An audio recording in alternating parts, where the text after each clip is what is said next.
fans, I'm Scott Douglas, and welcome to Tuff Trax. During the next few weeks, join us for a look back at the extraordinary events leading up to David Morris and the Equalizer winning the World Championship of the 1989 TNT Monster Truck Challenge. We're inside the world headquarters of TNT Motorsports here in Louisville, Kentucky, and with me is Chris Chapman. Chris, it seemed like every week there were new thrills and spills on the circuit.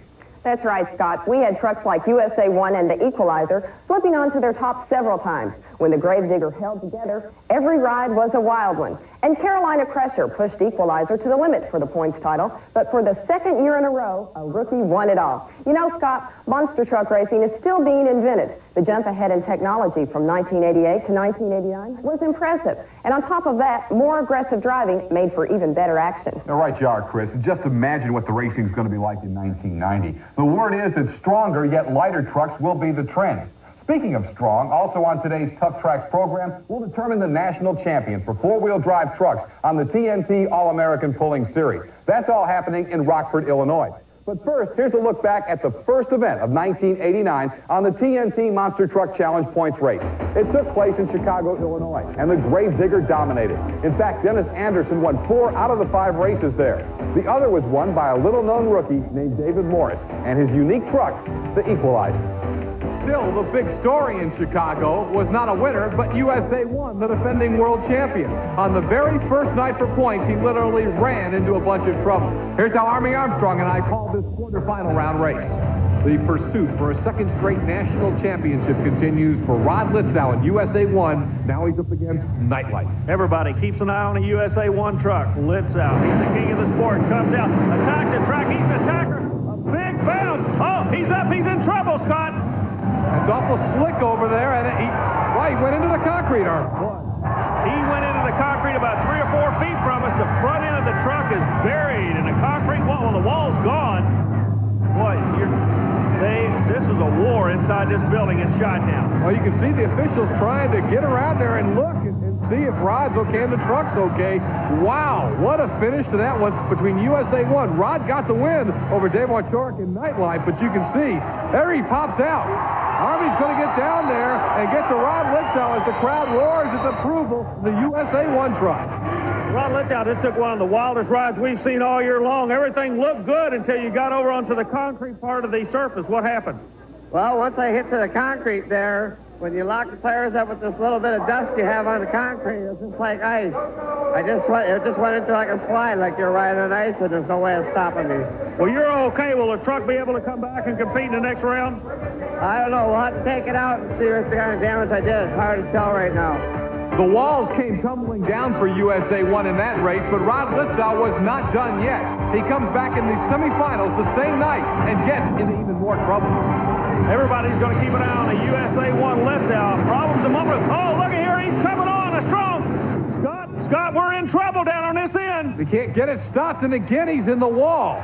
As you can see, USA 1 for the second time tonight has hit the wall, but this time I think he really racked it a lot harder than he got it the first time. Army trying to get over there as the USA 1 and Rod Litzow, all the officials and the other drivers are wanting to get over and get a look and see if Rod Litzow is okay. You can see some of the drivers right now. There's John Moore climbing up to get a look. See if they can get some help to get Rod out of the USA 1 truck. He got into the concrete the first time he ran, or the second run of the night, but this time he really got into it hard, as you can see here at the end of the Chicago Amphitheater. There's Gary Porter, the Carolina Crusher pilot, climbing up on the other side. As you can see, the concern on everybody's face over Rod Litzow, the defending national champ, got in serious trouble at the end of this run, could not get stopped. As we talked about earlier, it's a little slick at the end of the track here at the Chicago Amphitheater, and he got carried right into the wall once again. Now they do have the door open on the other side, and we'll see if they can get Rod out. Apparently, if you will, the passenger side door. There you can get a good look at the windshield and how smashed it is. So a serious accident for Rod Litzow at the end of the run, and right now it's just a matter of concern. Everybody worried and hoping that Rod Litzow is okay as the safety. And there he is. Rod Litzow is coming out of the truck, and that'll bring a roar from this crowd at the Chicago Amphitheater. What a wild run. The defending national champ waves to the crowd. He looks shaken as the officials and the other drivers all getting kind of pushing him on, say, you okay? And everybody saying, wow, what a ride. Army Armstrong is down there, and hopefully we'll be able to get a word as Army's going to make his way over to the defending Nashville champ, who's had some wild rides, but that one's going to go down as one of the wildest he has ever been in. Let's see if Army can talk to Rod Litzow right now. Right now, Rod Litzow's working with the EMT crew here in Chicago. Rod, real quick, we understand they're going to take you in to check out to make sure you're okay. How do you feel you are? I feel like I'm okay, but just to make sure everything's okay. I'll tell you what, we appreciate the medical crew and what they've done. I'm sorry for the bad luck. It's a heck of a way to start a year. So Rod Litzow, USA 1. Not the ending you wanted tonight. Rod, we'll let you get in the ambulance. Thanks for the interview. Thank you. Shaken, but we're glad he's okay. Rod Litzow in USA 1. He won that race, but won't be able to return. So that's going to put Gary Porter and Carolina Crusher into the finals. The defending champion getting off on the wrong foot as 1989 got underway. But getting off on the right foot was Dennis Anderson and the Gravedigger. Here's how he called the finals that day. Back at the Chicago Amphitheater, Army Armstrong, this is what they came to see, the championship round, and it is Gravedigger and Carolina Crusher. Chevrolet side by side to see who will win that all-important first race for the National Point Championship in 1989. Two friends until right now, they're enemies. Both want to take a win, both powered by Chevrolet. Who's it going to be? Dennis Anderson back in winning form with the Gravedigger. What a start for Dennis Anderson from Chesapeake, Virginia. The Gravedigger Chevrolet has marched into Chicago and come away with the points lead for 1989. He gets that first big race victory. Dennis Anderson and Gravedigger. When we return, we'll take a look back at figure 8 racing last June in Louisville, Kentucky, featuring the Gravedigger. It's outdoors on a long, wicked course. Tuff Trax is brought to you by the Nintendo Entertainment System. Nintendo, now you're playing with power. We'll be right back.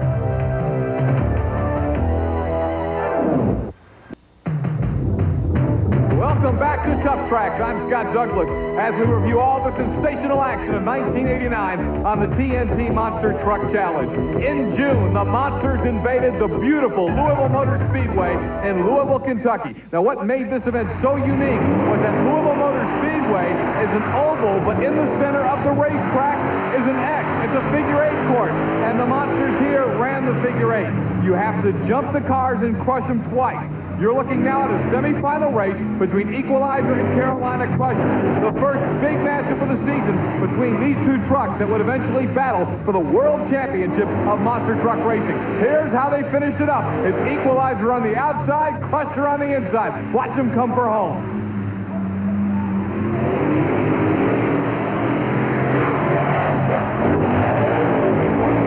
Sensational finish, side by side. They cross the finish line. Here it comes again as you watch the replay. The Crusher with a lot of air, Equalizer hugging a little closer to the cars, but coming away with the victory in the semifinal. There you get a good look. Carolina Crusher by maybe 6 inches gets the win over the Equalizer at Louisville. That was a semifinal matchup, and of course these two would duel throughout the year.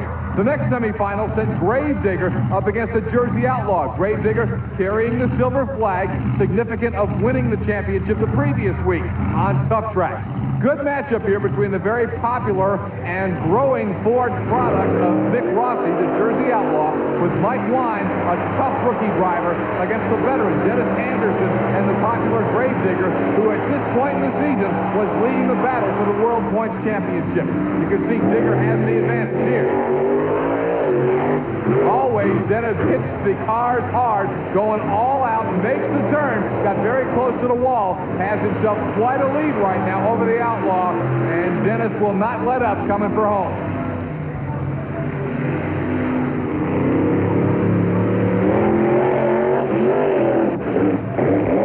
An easy win for Dennis Anderson and the Gravedigger. Semifinal round action in Louisville, Kentucky. Jersey Outlaw finishes. Not that strong here, but Outlaw would get much better as the season goes on, with Mike Wine gaining experience each run. The championship matchup, Dennis Anderson and the Gravedigger against Gary Porter and the Carolina Crusher. One of the more exciting outdoor races of the season, and we had a bunch of them, but this was a thrilling matchup. Digger starts on the inside, and of course you end up flip-flopping on this course. but the key to watch is how Digger comes off this first set of cars. Let's watch the run.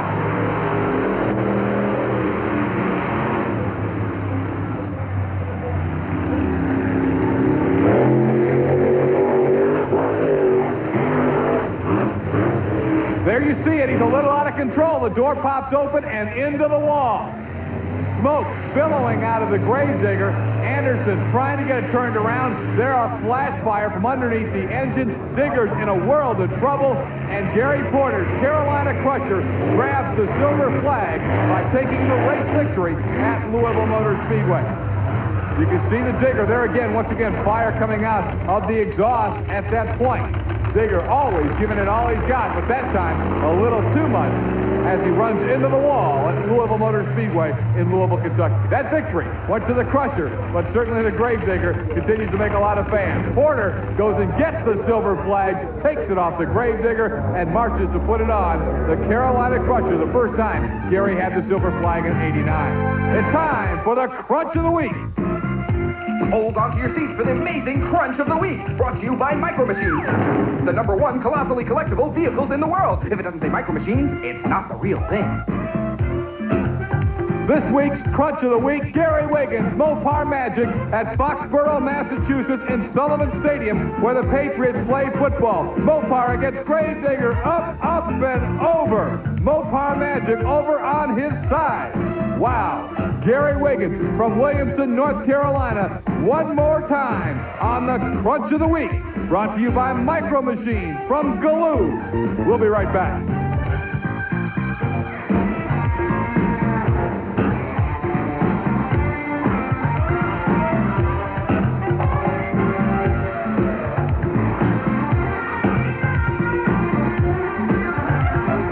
Mr. 4x4 has the Intermountain West's largest selection of 2- and 4-wheel drive truck accessories at factory direct prices. Mr. Tuff Trax back with you on the TNT All-American Pulling Series from a track that's considered one of the finest short tracks in the entire nation. The Deary's beautiful Rockford Speedway in Rockford, Illinois. There's Manuel Marino from Seguin, Texas, his Yellow Rose of Texas, trying to catch Tommy Holman. Tommy Holman and the Saturday Night Driller leading the points, and this is for the big bucks in the Redman All-American Pulling Series. He comes into the final weekend in Rockford, leading the Yellow Rose by 50 points. Donnie Sanders and the Tennessean, Mr. Sparkle, the Golahan Special, all very strong in the top 5. The Bandit currently with Roger Crawford tied for the 5th spot. Then Footloose is 7th. The High Roller 8th. Jerry Weaver checks in at number 9. And Three Bears with Robert Smith from Virginia rounding out the top 10.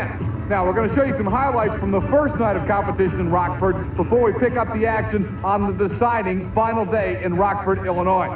All right, this is the Yellow Rose of Texas, Manuel Marino. Let's watch him pull.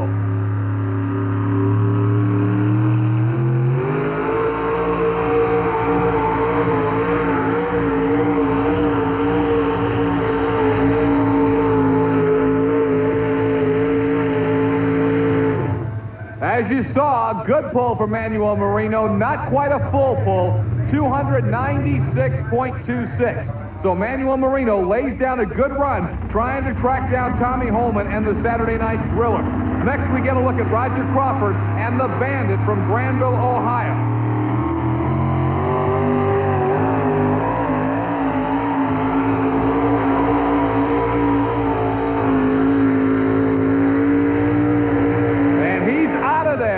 Full pull for the Bandit, and Roger Crawford would go on to win this first night of competition on the Redman TNT All-American Pulling Series, the big super series of pulling throughout the summer. Let's watch it again on the full pull as you see Roger Crawford out of Granville, Ohio. He takes the Bandit right on out of here, putting down the full pull for the victory. Now the Saturday Night Driller out of Wayne, Ohio. This is his pull. Let's watch it.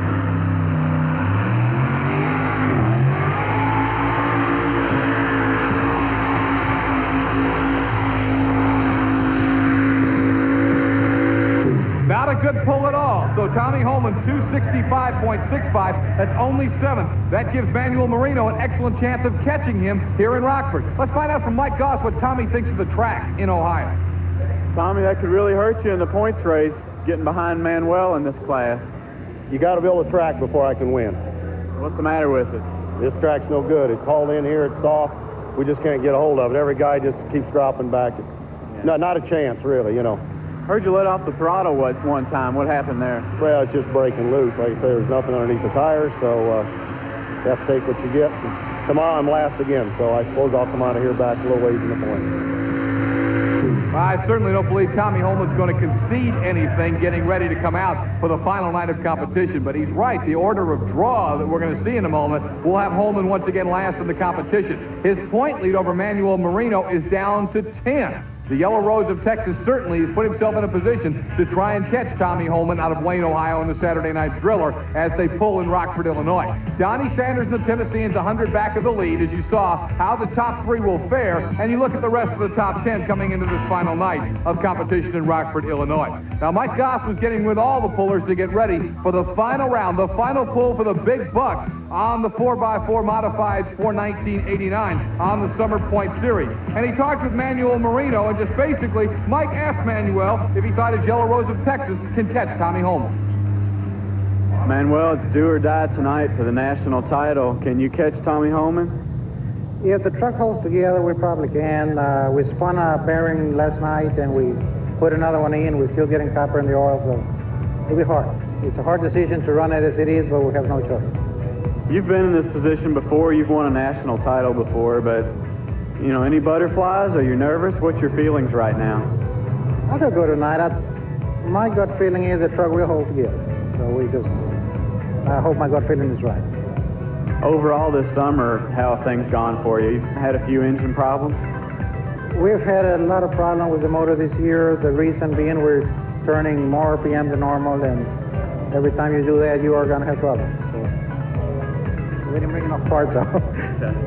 Saturday Night Driller will again be the last hook, and that's bad news on a loose track. Mike asked Tommy Holman how he's going to handle the track and the pressure. Last night, as you know, I was last hook, and I draw the last number again tonight, which is on a track that's coming apart like this one did last night. It's something to worry about. Tonight, I feel maybe the track is going to be better. They got it covered. They're trying to get a little bit of moisture up in the top of it. It's kind of a funny track. The track is dry on top and wet underneath, and they're trying to make it more consistent tonight. There just wasn't much anybody could do with it all the way through last night. The first pullers seemed to be the winners, the first pack, and the back of the pack set back. And I only had I believe a 50 or 60 point lead going into last night, and it's diminished down to 10. And I'm just going to have to do good tonight, or watch what the heck's happening. There they are, Tommy Holman and Manuel Marino, head-to-head for the National Four-Wheel Drive Championship. That's coming up later on Tuff Trax.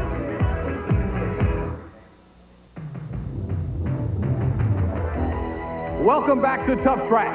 I'm Scott Douglas, and we're reviewing the highlights from 1989 on the TNT Monster Truck Challenge. Here's how Army Armstrong and I called the final from the first night of racing in Lima, Ohio. It's going to be an awfully good race. And I don't want to use that cliche over and over again, but I have no idea who's going to win it. I know both trucks are exactly where they want to be. Morris wants that flag. The flag indicates the last winner. It's a psychological boost.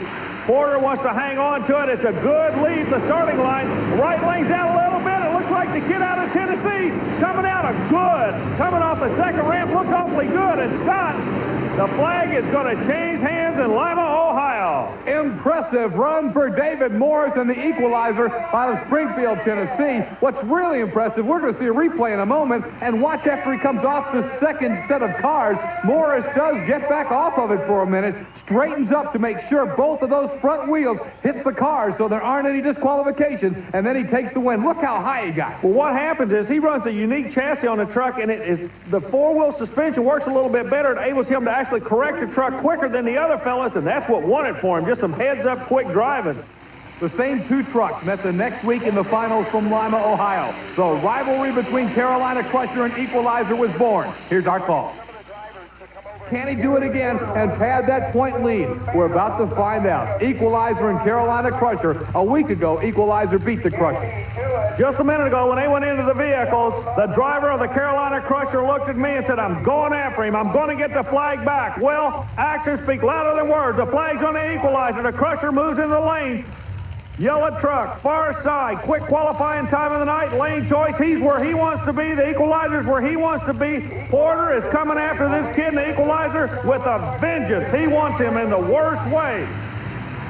A great start, and it looks like, again, Equalizer has himself a good shot on that right lane. Keep an eye on Porter. He's setting up for the final. Now he goes. Porter pulls the trigger and goes into the winner's circle. Gary Porter did not care about the first two jumps. He just wanted to be setting straight for the final, and it paid off for him, Scott. He left himself just stable enough off that second jump, but with plenty of momentum, and then he really nailed the throttle, let it all hang out over that final set of cars, and it was all Carolina Crusher, and I think everybody a little bit surprised at the relative ease with which Carolina Crusher seemed to get the victory over Equalizer. Yeah, but the Equalizer, Morris did a beautiful job. He came off of that second jump really out of shape. The truck responded good, but Porter didn't care about the second jump. He was just looking at the far end of the track where the finish line is. We'll have more 1989 monster truck racing highlights later right here on Tuff Trax. But coming up next, it's the last four-wheel drive class of the year. Either the Yellow Rose of Texas or the Saturday Night Thriller will win the national title. Stay tuned. It's Christmas.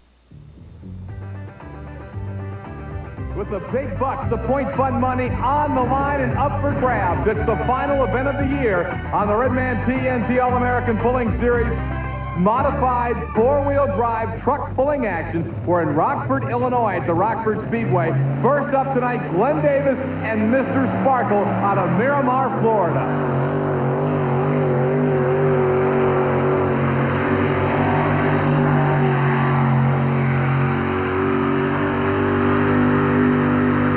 A good pull for Glenn Davis to get us started, 280.65. He started slow in 89, but Davis is finishing strong. Yeah, I started out, my first three weren't with the greatest, but I started out 14th when I come out here a month ago, and now I'm up to 4th place and hoping to move into 3rd place. Not too bad for a new truck. You've just been getting used to it this year, haven't you? Yeah, when I got my big sponsor from the Sparkle Corporation, a new truck and a new motor and stuff, it took a little getting used to, but I got her dialed in. Going to be after it next year? Oh, yeah, I'm coming strong next year. Glenn Davis now with the distance to beat, 280.65. Temple Brizendine out of Hanoverton, Virginia, and Footloose will now go after that distance.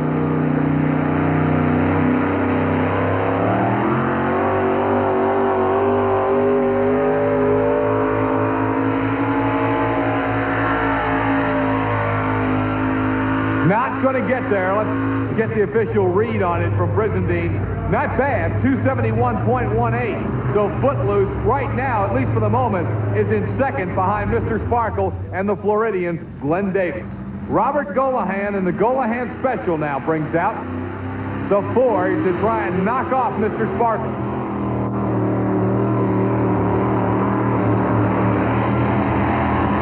Now, problem, you can tell from Robert Golahan, he's not going to get there at all. The distance well short of 280. Let's see, it comes in at 247.25. So Robert Golahan obviously disappointed and not really going to be up in the big money today.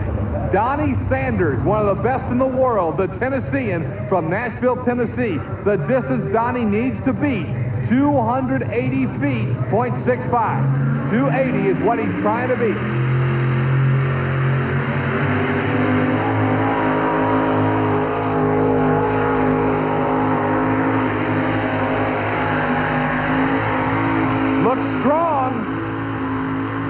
Close, I think he's got it. Donnie Sanders, the Tennessee, and there it is, 281.39, the new leader. Donnie Sanders from Nashville, Tennessee. Mike Goss is going to get a word with him right now. Donnie, Glenn Davis was one guy you had to deal with in points here, and you just went past him. Who else are you worried about? Well, I'm pretty well where I'm at in the points race right now. I believe after tonight it's going to, it really, as long as I made a good run, my position's not going to change. I got to run against Tommy Holman and Manuel. They're back there both, and I felt like I made a good run. I just have to sit here and hope that it is. Yeah. Those two guys, I mean, the national title probably be decided between those two guys tonight. Who do you think's got the edge? Well, Manuel's motor's hurting a little bit right now, and I think Holman's got the edge a little bit, but it's something about that Mexican luck that makes you wonder. We're going to find out right now. Thanks, Donnie, for those comments and insights as we get ready to watch Manuel Marino lay it all on the line in the Yellow Rose of Texas. Once he hooks and once he gets rolling, there's Tommy Holman got a pace in the floor, knowing he's got to pull last and waiting to see what Marino does. You know, Sanders knows that once Marino starts, if he just gets rolling, there's nothing Sanders can do about improving himself in the points. The question is, can Marino beat Holman and take the title? Here he goes.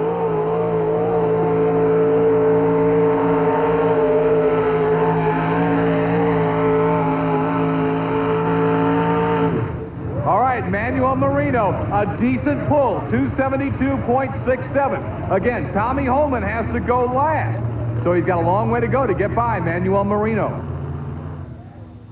Manuel, can Tommy Holman beat that?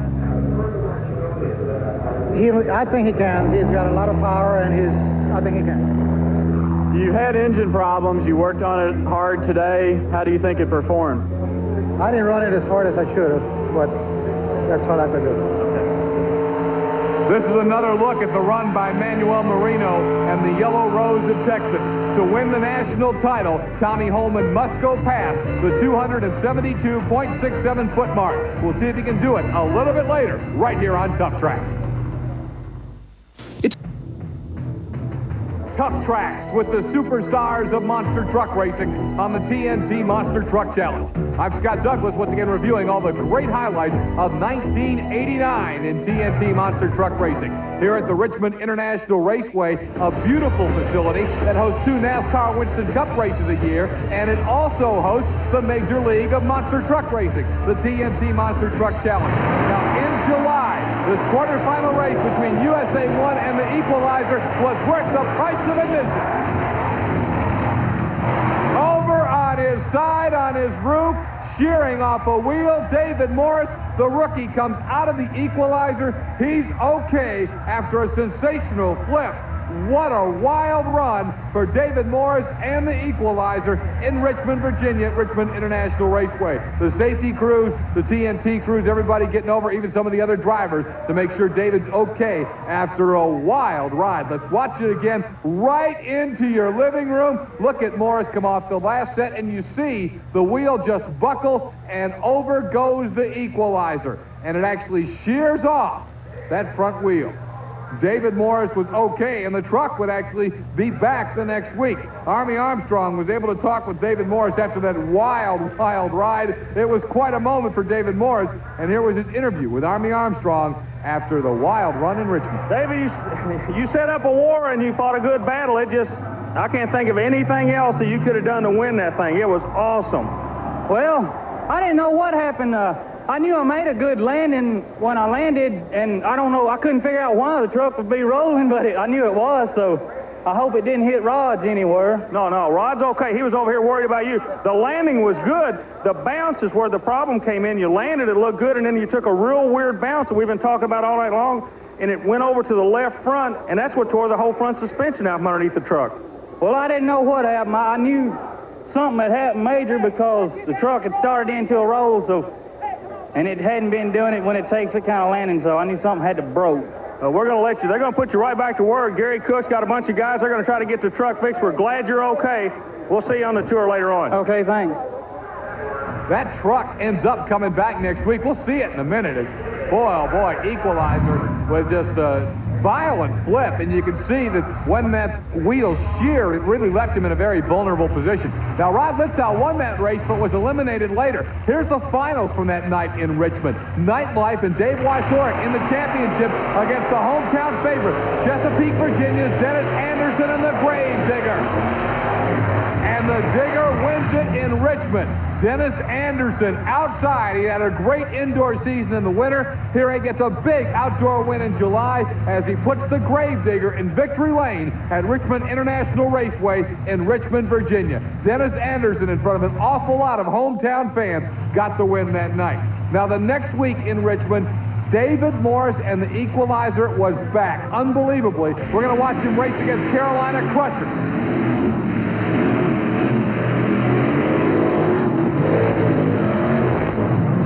Outstanding race, and you can see the Equalizer was going full tilt boogie, but the Crusher got him on that one. And Gary Porter's Carolina Crusher would make it to the finals that night against Dennis Anderson's Gravedigger.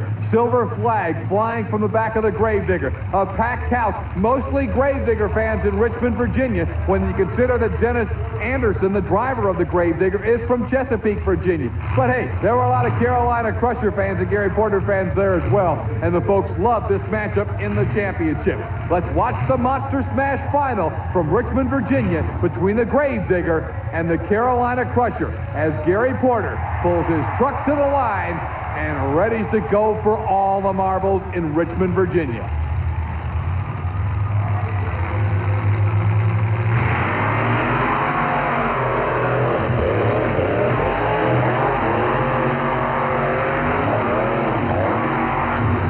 Carolina Crusher serves notice that at this point in the season, he intended to stay on top of the world point standings. The win to the Carolina Crusher. When we return, the national champion of modified four-wheel drive pulling is crowned on the TNT Pulling Series.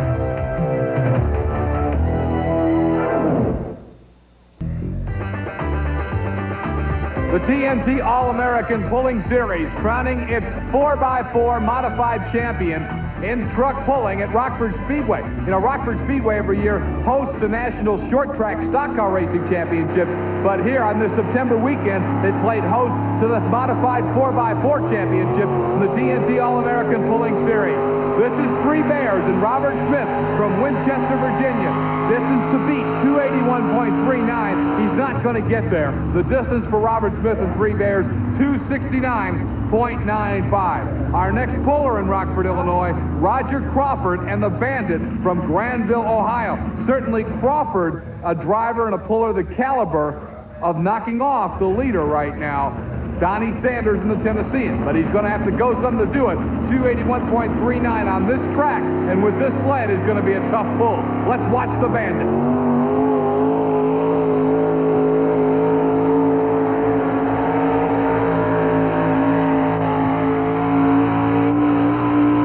Good, but not quite good enough. Donnie Sanders still has the lead. The Bandit's pull is 275.36. Mike Goss is going to go over and talk to the Bandit's Roger Crawford about that pull. Roger, not a bad season points-wise. No, I had a real good season. We was going real good till we had a little few problems at New Hampshire, but with the win last night and the third here tonight, I'm real pleased with it. And I'd just like to say thanks to TRW, Kendall Motor Oil, and my wife and family, because it takes so much time and traveling. And thanks to Redman and TNT. We're real happy. Going to get back after it next year? Oh, we're going to try to and run again this winter. Okay. So, thank you.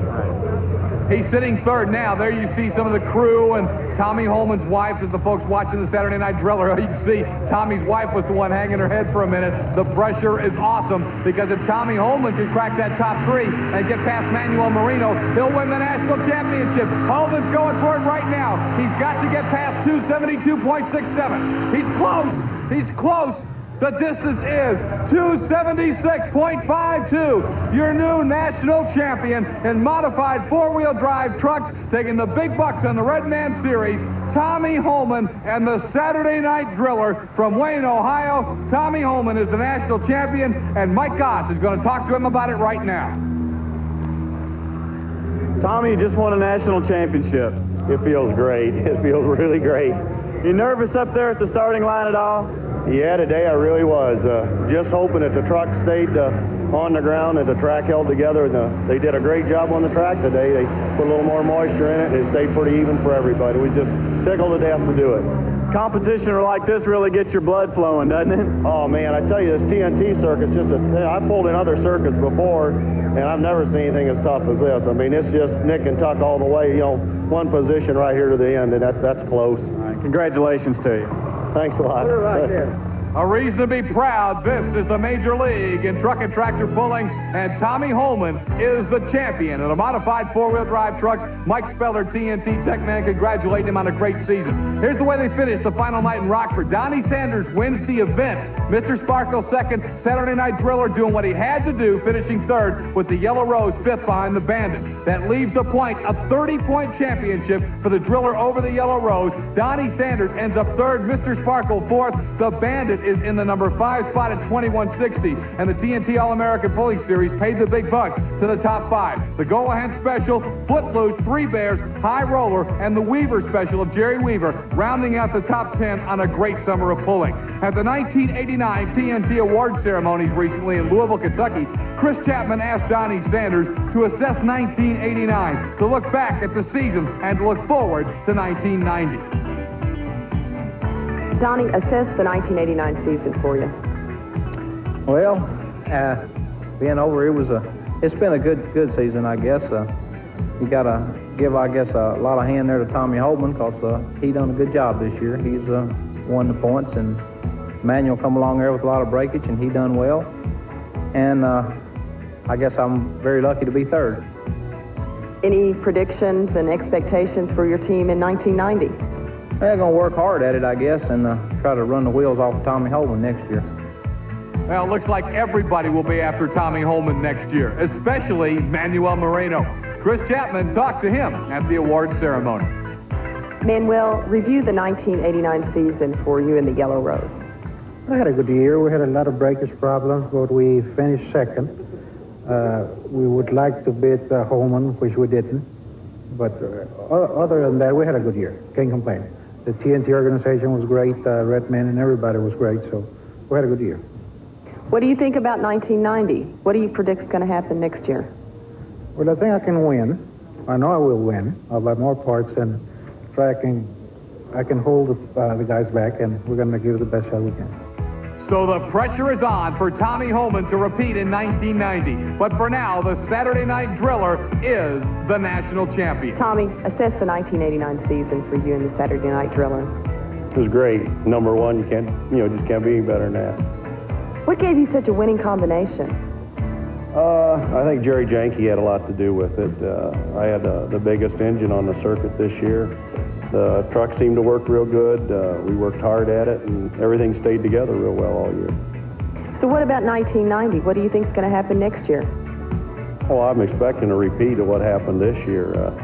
I think there's 3 or 4 guys who are going to be after me real heavy out there, but I think with a lot of work and a few changes that we made this winter, I think we'll be right back there next year.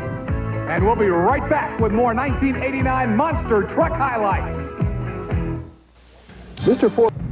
We're still taking a look back at highlights from the 1989 TNT Monster Truck Challenge. Now, in 1988, USA 1 defeated Bigfoot for the World Championship. When they squared off in August in Buffalo, New York, it was a war. Who's going to win? Bragging rights. Ford versus Chevrolet. This one's worth the price of admission itself, guys. USA 1, Rod Litzow, Bigfoot and Andy Pratt. They're coming at you, Army. Litzow pulls the trigger.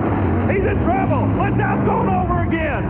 Rod Litzow has flipped it again. USA 1 is on its roof again after a win over Bigfoot. Here he comes out of the truck. The Army's over there to help him out. Some of the other crew guys are there. Litzow, it looks like Rod's okay. He is taking it on its roof. Here it is again. Now watch as Litzow has to give it everything he's got. He'll beat Bigfoot by a matter of inches. But to do it, he's got to flat put it, hammer down. And when he does, and then hits the brake, he comes right over on his top. Watch the wheels lock. Over he goes. Oh, what a horrendous crash, and putting it on its roof. USA 1, the defending national champ, makes it 2 in a row in Buffalo. But how much damage did he do to the truck when he went over on his roof? So the defending champion of the world, Rod Litzow in USA 1, was in trouble again. What a year he had. Flips and wall smashes and all kinds of problems. But a week after the flip against Bigfoot in Buffalo, he was back to racing in Weedsport, New York. The big white Chevrolet had suffered mainly just some sheet metal damage, and Rod's nerves were made of steel. In Weedsport, he won 2 out of 2 nights of racing. Here's our call of the final from the first night against none other than Bigfoot. It's the defending national champion, USA 1, and Rod Litzow. He's been battling all week, of course, coming back from that flip a week ago here on Tuff Trax. Obviously, the truck is beat up, but very, very fast. And Bigfoot, who feels like he needs some redemption right here. He lost the matchup to a flipping USA 1 a week ago, and Bigfoot wants to mash USA 1 right here. Well, Scott, you got a whole lot of pride sitting on the starting line. You got to remember, these trucks are both second-generation trucks. Everett Jasmer started out the designer and builder builder of USA 1, as did Bob Chandler, start out the designer and builder of Bigfoot. A lot of pride on the line, not only for the owners, not only for the drivers, but for the manufacturers. That is Ford going against Chevrolet. Litzau trying to come back to prove he can do it. Nobody has done what he's attempting to do now. That's to win 3 events in a row in 1989, and he's doing it the hard way. Rod Litzau is on the left-hand side of your screen. There you look in the cockpit. Andy Brass ready to go in Bigfoot. This is what it's all about. This is for all the marbles, and it could be a big win for USA 1 on the national points chase, or a big one for Prime if Bigfoot can knock him off right here, running the New York Tour with the TNT Monster Truck Challenge. They're looking at that green starting light. They're at the start line, and they're off, Army. Both drivers lead side by side. Who gets the best bounce? USA 1, the best bounce. He's going to take the win. 3 in a row as the crowd roars in Weedsport, New York. He's done it again, the Chevrolet. Rod Litzau and USA 1 from Spring Lake Park, Minnesota. There's his thrilled crew chief, Steve Wilkie. He has worked so hard on this truck since the flip last week, and boy, you can see how excited he is as Rod Litzau, the USA 1 team, gets the win here in Weedsport. Now let's take one more look at some of the highlights from early in 1989 on the TNT Monster Truck Challenge.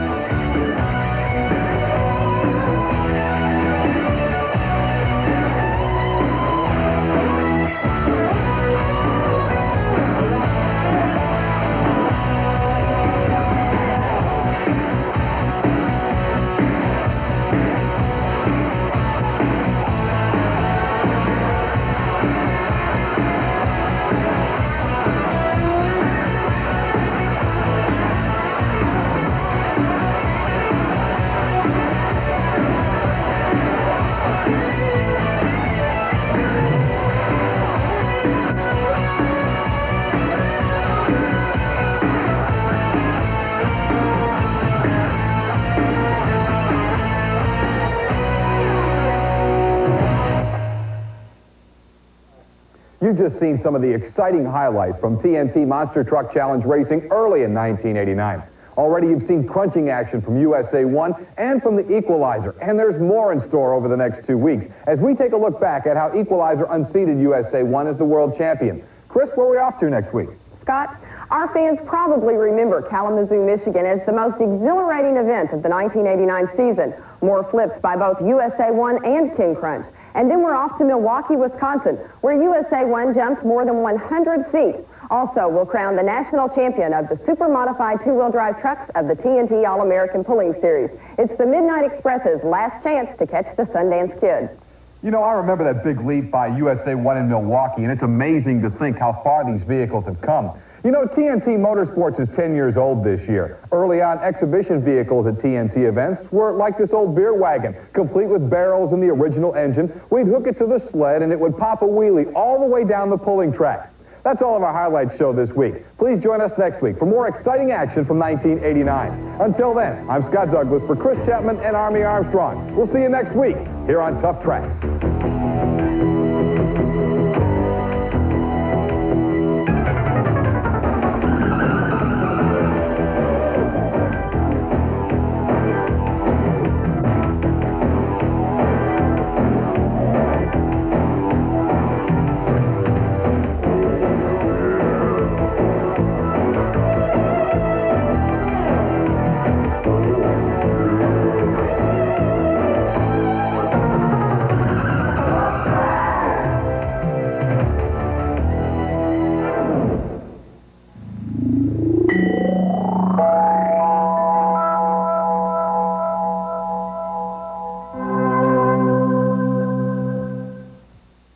I'm Scott Douglas. Last week, and for the next 2 weeks, we paused to take a look back at the unbelievable racing on the 1989 TNT Monster Truck Challenge. The highlights we showed last week and are about to show this week are the kind of races that you never get tired of looking at. Even as close as we are to this type of motorsport week in and week out, we're always surprised by some of the things that these monster trucks can do. But Chris Chapman, some of the highlights on this week's show still leave me scratching my head and saying, did they really do that? I'm the same way, Scott. This is the perfect time to reflect on the year's action.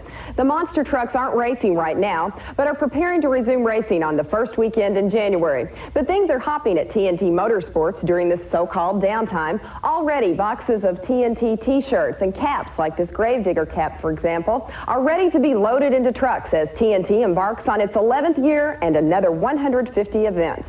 This week, we'll review some of the year's most awesome racing, including action from Kalamazoo, Michigan, and Milwaukee, Wisconsin. Also, the TNT All-American Pulling Series is in Rockford, Illinois. That's where the national champion in super-modified two-wheel drive truck pulling will be crowned.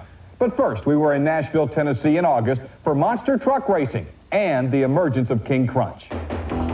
Here you get a look at beautiful Music City, USA, hard by the Cumberland River in Middle Tennessee.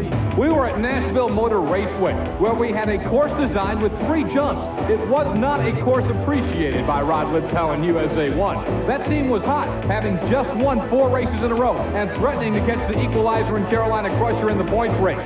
But this track in Nashville might have been the undoing of USA 1. Here's the way Army Armstrong and I called the race that first night. Army USA 1 Rod Litzau with 4 in a row, one of the great hot streaks in the history of this sport. Yeah, but that's not going to bother the guy sitting on his left hip being a mad dog. You're not going to intimidate John Breen. He's going to push that USA 1 truck to the maximum. He's not going to roll over and die for him. John Breen's a player. He'll run hard. He'll run you hard. Let's see what's going to happen. The 3 jumps could be a problem. And USA 1 a little bit of trouble. Oh, God, we may have a problem here. It did not look like USA 1 got both wheels on that first jump. Explain that rule for us, Army. The rule is, Scott, both front tires must hit the obstacle you're going over, and you must keep at least 2 tires on that obstacle. So let's see if the front tire, we're going to watch the right front tire close to the camera. Does it hit the car he's going over? Doesn't look to me like he does. Now, the left side tires, front and rear, they actually seem to come off, and he's trying to claw back on top of the cars to go across the finish line. Scott, he's going to be disqualified. So the 4-race winning streak will come to an end on a disqualification in Nashville for Rod Litzau and USA 1. He's got to be disappointed. There was Rod Litzau pleading his case to truck owner Everett Jasmer. The USA 1 team then took a long, hard look at the video timing camera, but the timing official declared a disqualification of USA 1. Army then caught up with Everett Jasmer, who was livid to say the least. Here is that interview with Everett Jasmer. Well, a decision was made by a track official that affected USA 1. The owner of that truck, Everett Jasper, standing with me right now. Everett, your feelings on the call? I'm so angry I'm shaking right now. I've never seen a run like this. It's the 3rd time in a month we've had bad calls made on us. We went over here a little while ago and reviewed the videotape. We proved on tape, on more than one tape, that we were right, and the line judge refused to change his call. So once again, we are made an example of, and I'm getting really tired of it, damn tired of it, and I want to go racing. I'm tired of this foolishness with these calls by people that can't see what they're calling. And I'm going to make sure that these rules get changed. Okay, now, I can tell you're upset. This should make you that much more determined to prove your point to come back and to win this championship. Now, Rod seems to be driving his heart out in the truck. The truck's making the horsepower. It's a little calls that are catching is what you're saying. I've got a real major problem. I've got a driver, I've got crew members who are being affected by these cheating calls, and I'm not going to put up with it. I'm going to make sure the rules are changed so that we have some judgment on these calls so that we can call the judge and make a decision on it watching the video. The rules are going to be changed fairly, and we're going to come back and we're going to win this thing. No matter how many times we get cheated, we're going to come back and win this thing. So the win streak by USA 1, that big charge in the middle of a season after a slow start, got sidetracked in Nashville. The points leader, David Morris in the Equalizer, then faced Scott Stevens and his new truck, King Crunch, in that night's Monster Smash final. Here's how we called it. Well, there's no question who these 14,000-plus fans are going to be pulling for. They're going to be pulling for Morris, but believe me, Scott Stevens and King Crunch is going after this win. Like I say, he didn't come all the way from Texas just to finish second. A 2-team final, Texas versus Tennessee. They're both Chevrolets in the Texas Chevrolet. Look at Stevens. He just keeps getting quicker and quicker and quicker. That's his first win of the year, Scott. The Monster Smash Finals on the next night of competition in Nashville, Tennessee, included King Crunch and another newcomer, Pablo Cruz, and Tough Enough out of Arizona. But Scott Stevens proved that he would be a force to be reckoned with during the remainder of 1989. 2 in a row. It's going to be hard to do. This kid out of Phoenix, Arizona is dialing in. Every time he makes a run, he gets a little bit quicker. He backed into it, literally. He was put out earlier, like Scott said, but believe me, when that light goes green, it's all even. Who's it going to be, the Ford or the Chevy, Scott? We're going to find out here as Scott Stevens gets a good hold shot. He is building up the lead. King Crunch with a lot of bounce, and he's going to hold on. He holds off the charge of Tough Enough. Make it 2 in a row for King Crunch and Scott Stevens from Woodland, Texas. Boy, the people down here, they're used to seeing good racing. This is no exception. Here's the replay, Army. Yeah, Stevens gets out on it. But what amazes me is the Tough Enough truck. He didn't quit. Stevens comes over the jump first, settles down. Now Tough Enough comes over. But watch the finish line. It looked to me like the Tough Enough was charging harder at the end than Stevens was. However, the finish line goes to Stevens for his second week. Congratulations, Steve. That concludes our look at the 1989 highlights from Nashville, Tennessee, where King Crunch was established as one of the better monster trucks in the world. When we come back, it's the wildest weekend of racing in 1989. Tuff Trax is brought to you by Micro Machines, the #1 colossally collectible vehicles in the world. If it doesn't say Micro Machines, it's not the real thing.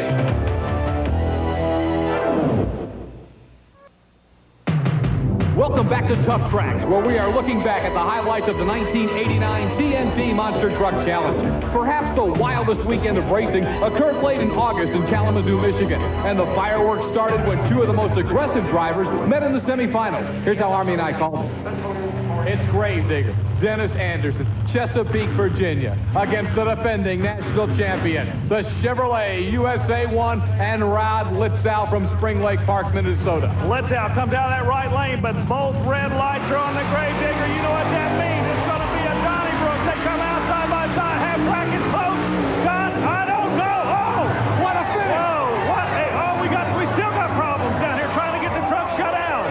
USA 1 finally does get her slowed. Army, I thought Gravedigger was going over. What? He came across the finish line. We're looking at the top of his truck. An awesome ride by that youngster out of Virginia. Dennis Anderson's Gravedigger, Rod Litzow in USA 1, too close to call. And so I guess that means we're going to be going back to the videotape timing system right now, and they'll break it down frame by frame. Look at the angle of the truck, Scott. Incredible. Let's see if we can hear the times and see who won this race.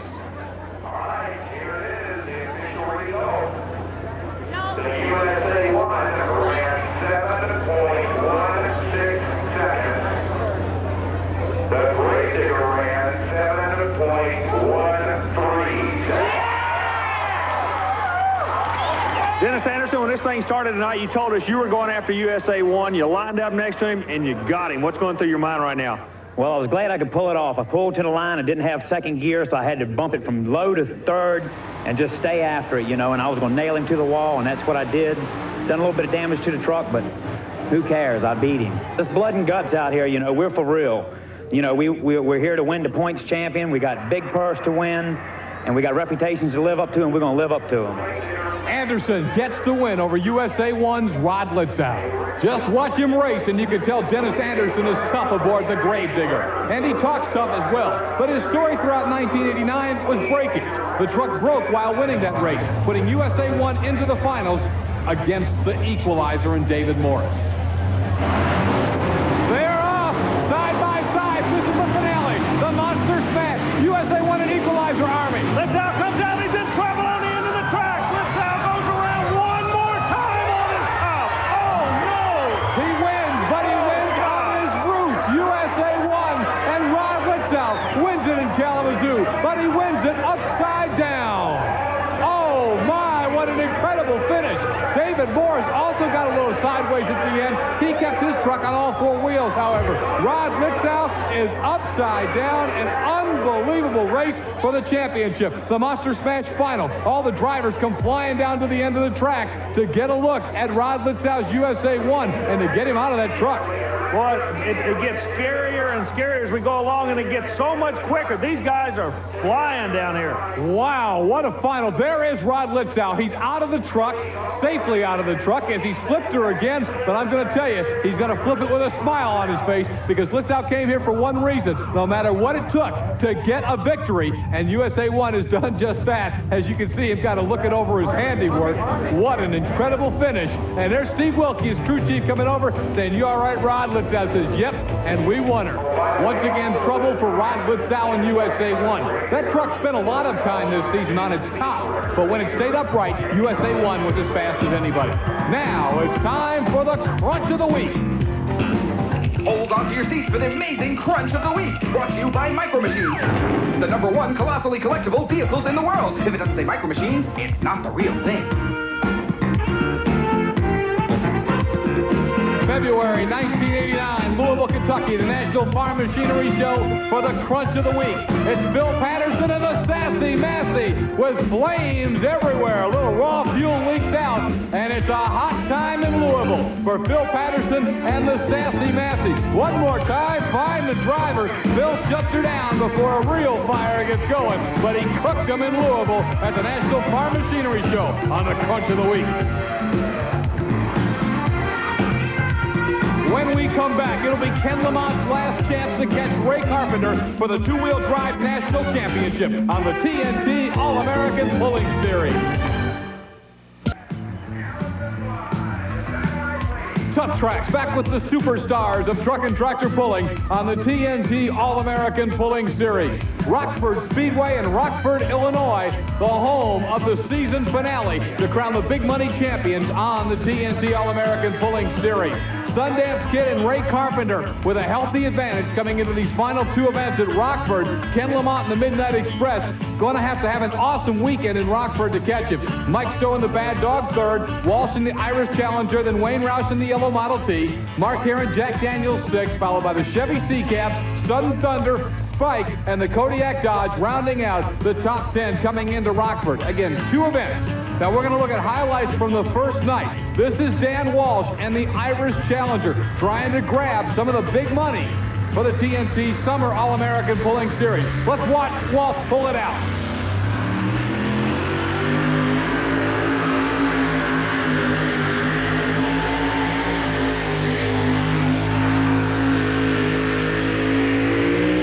A strong pull in Rockford. Dan Walsh in the Irish Challenger, 275.51. So Walsh with an excellent pull. Ken Lamont in the Midnight Express trying to come after him and get by him. Ken, of course, all year long has been chasing Carpenter for these points. He's second coming into Rockford. The Plano Toolbox's Midnight Express is hooked. Let's watch him try and beat Walsh's pull.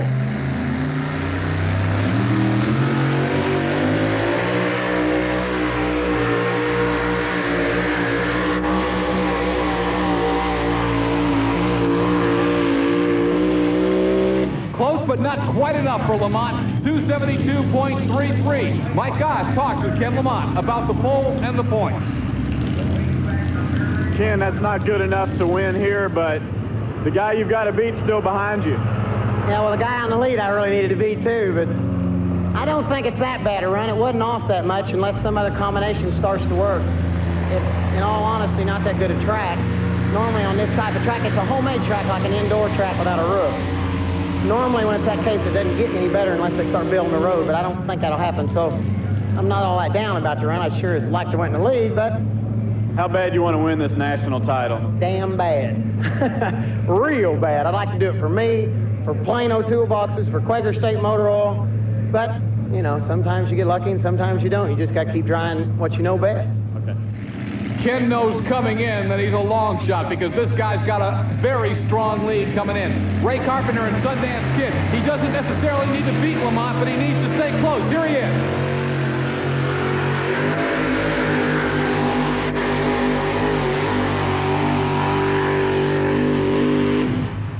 The distance for Ray Carpenter and Sundance Kid, 265.37. So he did not get ahead of Lamont on today's standing, but he did what he wanted to do, and that was get close to him and not let Lamont pick up too many points. So here's the way the points look going into the final event at Rockford, and the only way that Ray Carpenter won't beat Ken Lamont is for him to finish last on the final night in Rockford and for the Midnight Express to finish first. Now you see the Irish Challenger also made a big move, but at the top, the leader remains Ray Carpenter and the Sundance Kid. Kodiak Dodge, some others moved up and down switching spots, but at the top, it's Ray Carpenter and Sundance, and Lamont's got to beat him, and he's got to finish last.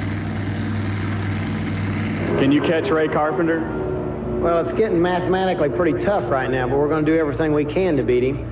I guess the only thing we can do is keep trying to do our program and hope that he messes up. You've said a couple times this year you thought Carpenter's been pretty lucky. How so?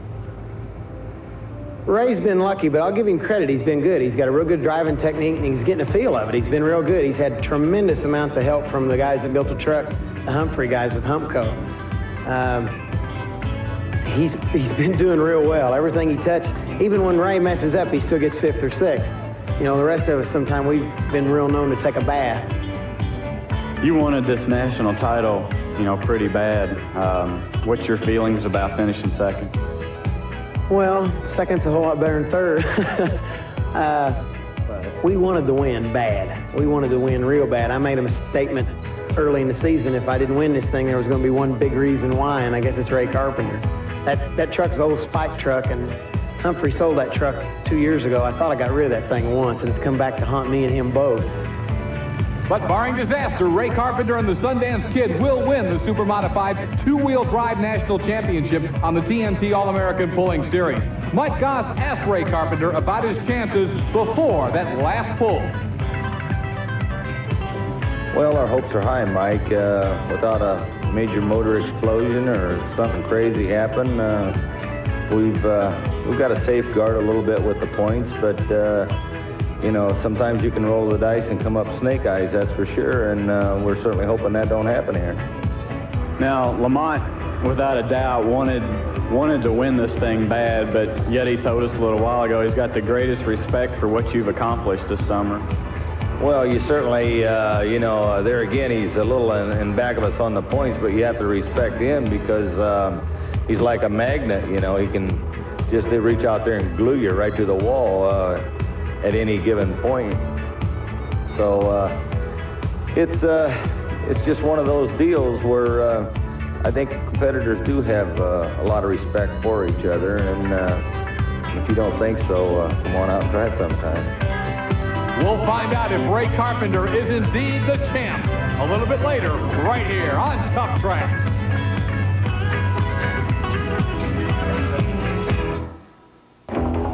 We're back for more highlights from the 1989 TNT Monster Truck Challenge. Scott Stevens came into Kalamazoo as a marked man. Look what happens to his truck. Here's our call on the first round of that second night in Kalamazoo.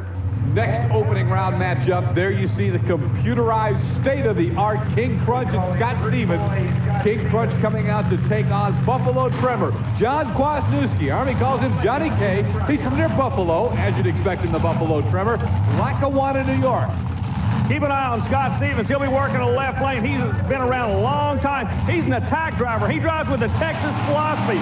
Don't mess with Texas.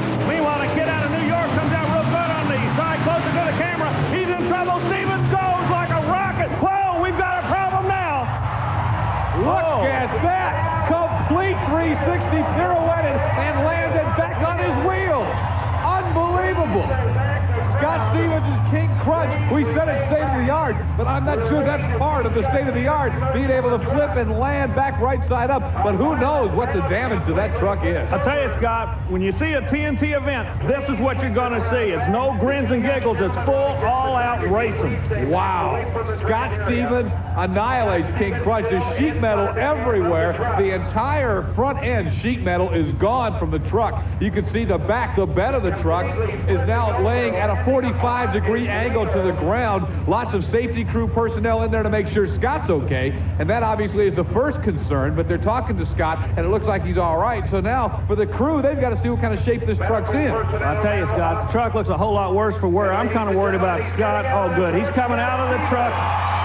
He's coming out awfully slow. I tell you, he took a real wild ride there. Nosed in, flipped over. He's been around this game for a long time. He knows that's part of it. We're glad to see him moving around, but he really looks awfully rough to me right now. Here's a replay coming up on the screen. You notice nothing happened to him until the last run. The back wheels caught the last car and... Up and over, boy, you get it, Army. Once they did that, it was like a springboard, and he goes into a pirouette. If this was diving or gymnastics, it would have been a perfect 10. But this is monster truck racing. Watch it one more time. What a violent flip by King Crunch. But believe it or not, 10 minutes later, this truck was racing again. Just getting back to the starting line was incredible enough. But watch what happened in the quarterfinal round at Kalamazoo, Michigan. But here is the story so far in Kalamazoo. You see him moving. He is going to come out as they cheer wildly in Kalamazoo, Michigan, after his wild flip earlier. King Crunch, what's left of him, is ready to race. Scott, this is what motion pictures are made of. The people are on their feet. They are pumped up. Scott Stevens out of Texas, he's ready to go. He told us earlier, he said, this is what the sport's coming to. Just like sprint car racing, you roll one, you throw the old body away, you put the new body on, you go back in the lanes, and that's exactly where King Crunch is right now. Who's he going to be going up against? He's going to take on Clydesdale. Bennett Clark out of Powder Springs, Georgia. Arby, is this dangerous? He's got no front end weight now. No, the front end of the truck was a fiberglass piece, so the weight, he's only about 15 or 20 pounds difference is all. What I'm worried about is the handling characteristics. Scott Stevens, he's ready to ride him cowboy out of Texas and see what he's going to do. Look at this, a beautiful run for the Texans. He's going to win the race. Unbelievable. Scott Stevens has come back from the flip as they go bananas in Kalamazoo. He did it. He beats Clydesdale. King Crunch wins with what's left of the truck. I'm going to tell you, we have seen comebacks. We have seen awesome stories in monster truck racing, but you're going to be hard-pressed to beat this one. He flips the truck and comes right back the same night to win his next race. So King Crunch made it to the semifinals, only to face USA 1. These two trucks had both flipped in the last 24 hours, but here they were, head-to-head. There are some outstanding rivalries in this sport. Army, I think this is the budding rivalry, the rivalry that'll probably carry into the 90s. The computerized state-of-the-art King Crunch and Rod Litzow USA 1. One thing that I'm watching, Scott, is the crowd. They're kind of split. USA 1 definitely a favorite, but everybody's kind of pulling for this King Crunch truck because of what he's been through tonight. They, can it be a Cinderella story for King Crunch? USA 1's got anything to do with it? Nah, his story stops now. They both leave side by side. King Crunch came out a little bit. USA 1 a little bit smoother. It's going to advance. Litzow flexing his muscle on that Chevrolet. All out all the time and no mercy. Rod Litzow takes the victory over a very gallant, a very valiant Scott Stevens and King Crunch. The other semifinal that night included the top two trucks in the points race. David Morrison, the Equalizer, trying to increase the margin between himself and Gary Porter's Carolina Crusher. These guys went at it all year, hot and heavy. Here was our call. Scott, I'm looking for a war right here. Number 1 and number 2 international points chase. It's going to be a Donnybrook. There it goes. The light turns green. They're all side by side. Morris noses out in that right lane. Can the Crusher come back? No way. Boy, this kid out of Tennessee is flying. But those long tracks were tough on the Equalizer. The truck wasn't geared right for it, and the engine was hurt on that semifinal run. That paved the way for USA 1 to make it 2 in a row in Kalamazoo and rekindle any hopes that he had for successfully defending his world title. This is it, Army, side by side. USA 1 got a big shot. No race at all. The Equalizer came to the line just for the point. Gary Cook told us a moment ago they had hurt the engine. Tough break for the Equalizer, but he will get points for making that round. USA 1 does it again, make it 2 for 2 in Kalamazoo. When we come back, it's super modified two-wheel drive truck pulling on the TNT All-American Pulling Series from Rockford, Illinois.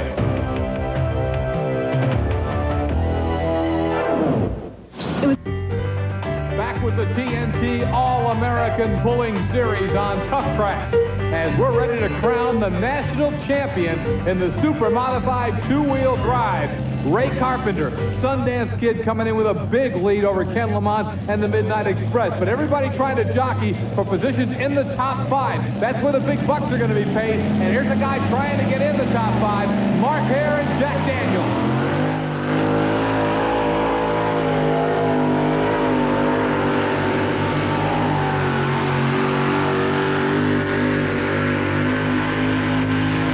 You talk about getting it done when you have to, when the money's on the table. Mark Hare with a full pull may have just cashed in big. Mike Goss is going to talk with Mark Hare. Mark, somewhat of a frustrating summer here and there. Got to feel pretty good about that run, though. I wouldn't call it all frustrating there. Jack Daniels' truck run pretty good tonight. I'd like to see everybody stop about 2 feet short of here or whatever, but we'll take it. All right, here's Ray Carpenter and the Sundance Kid. Now again, Ray just needs to finish up there somewhere to win the National Point Championship. Here he goes. He looks pretty good. He looks real good.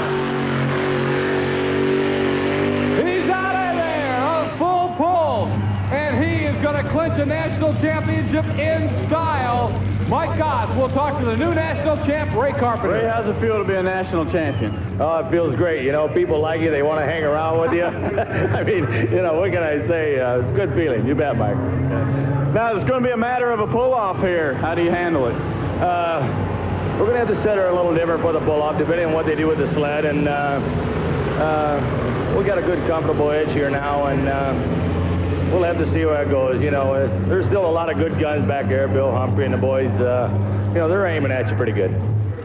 All right, there's still more coming, as Ray mentioned. Even though he's locked at the championship, there's still business at hand. Dan Walsh and the Irish Challenger fighting to stay in the top 5 in points. Here he comes.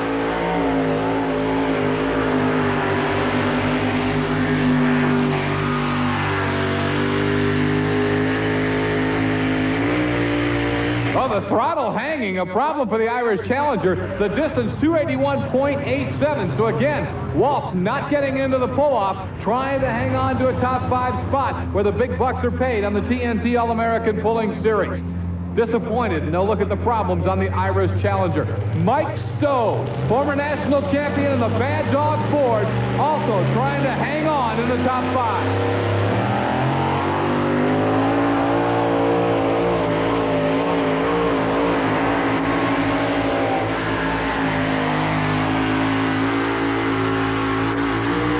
Oh, you can see just how short he is. Close, but not there. 296.56 for Mike Stowe out of Warrenton, Georgia, and the Bad Dog Ford. Here he is with Mike Goss. Mike, you kind of needed to make a full pull there to hang with Mark Hare and stay in the top 5 in points. Yeah, Mike, everything's so close now after last night. It's real important is what happens between now and the end of the class. I really wanted to get out there with Mark. That means now I have to beat Wayne by over 2 positions and stay ahead of Jim Brockman. I don't know, we've run all summer, and it's a pity it's come down so close at the last pull that really 1 or 2 of us guys that are within 20 points of one another are really going to get hurt. Yeah. You're the defending national champion. If you could tell Ray Carpenter anything about hanging on to it 2 years in a row, what would you say? He better go home and work like hell. Ray Carpenter with Mark Hare, their teammates. They're both in the pull-off. We'll see how they handle it a little bit later. Welcome back to Tuff Trax and highlights from the 1989 TNT Monster Truck Challenge. Rod Litzow and the other superstars of monster truck racing found a very long, very fast track in Milwaukee, Wisconsin that absolutely took our breath away. Here's how we call the semifinal race.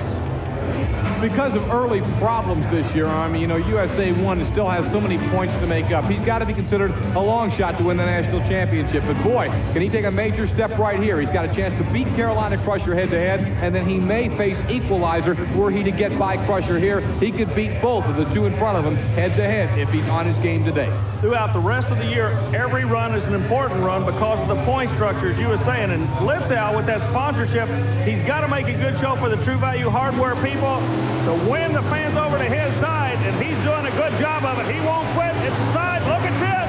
It's going to be good. Who's got the most horsepower in the right gear? USA was just like a big 747 when he set that rascal down. You're right. He looked like an airplane, and he flat put Carolina Crusher away. Rod Litzow, confident, cocky, and backing it up in USA 1. Look at this jump. That's 15 cars, folks, and it looks like he could have handled 5 or 6 more. The asphalt surface was really helping the Monsters get up to speed.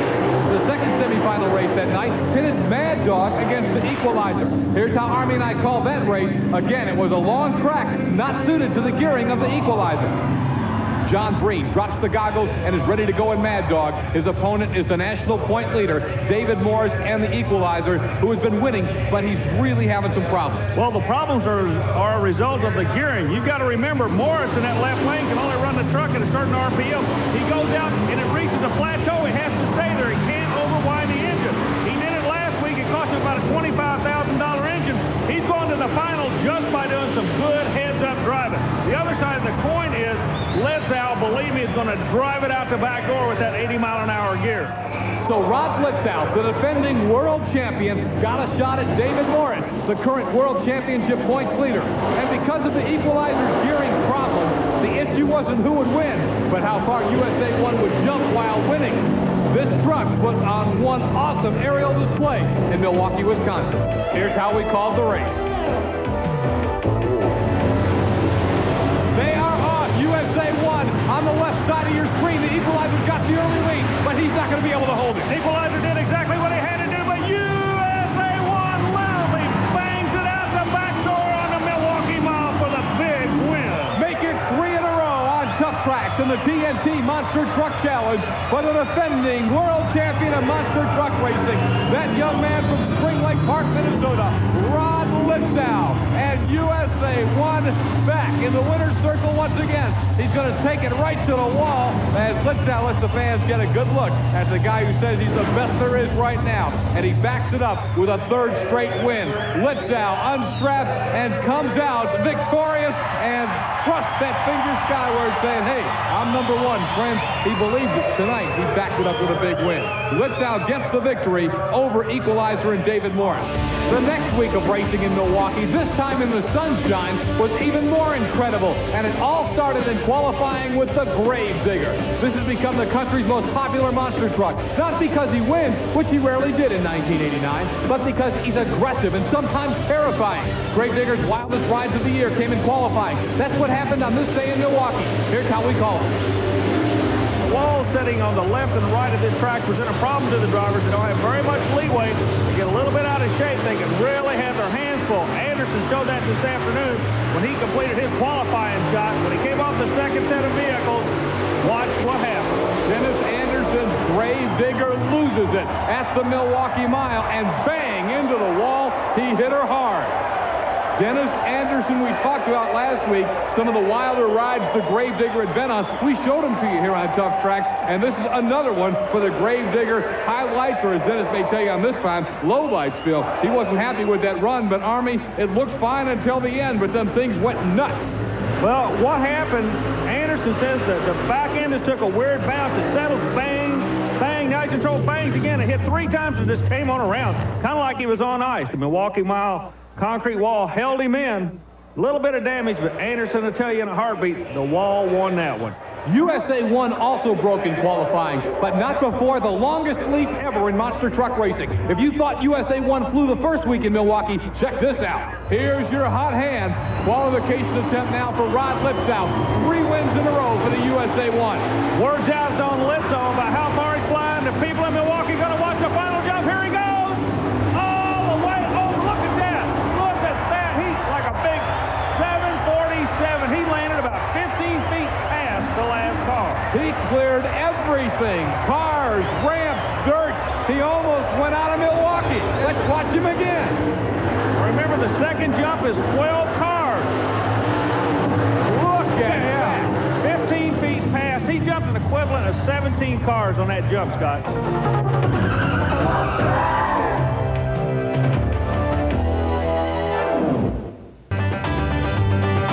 Tuff Trax back in Rockford, Illinois. The home of the National Short Track Championships of Stock Car Racing is beautiful Rockford Speedway.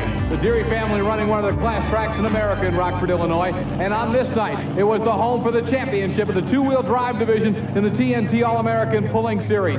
Ken Lamont and Midnight Express already knows he'll have to settle for second place in the national points race, but Kenny wants to close it out with a bang, get himself in a pull-off, and get a win here in Rockford. The green flag is out on the track for the Plano Toolbox's Midnight Express. Already Ray Carpenter and Mark Hare in a pull-off. Let's see if Lamont can join them.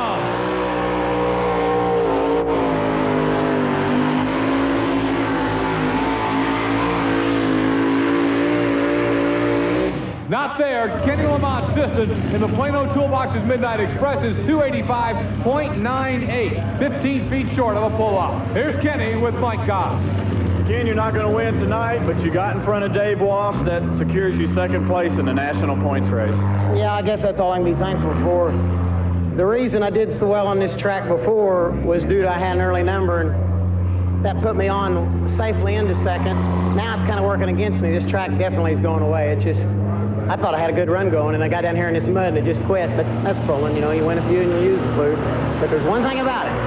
For Mr. Carpenter and others, the fat ladies are singing.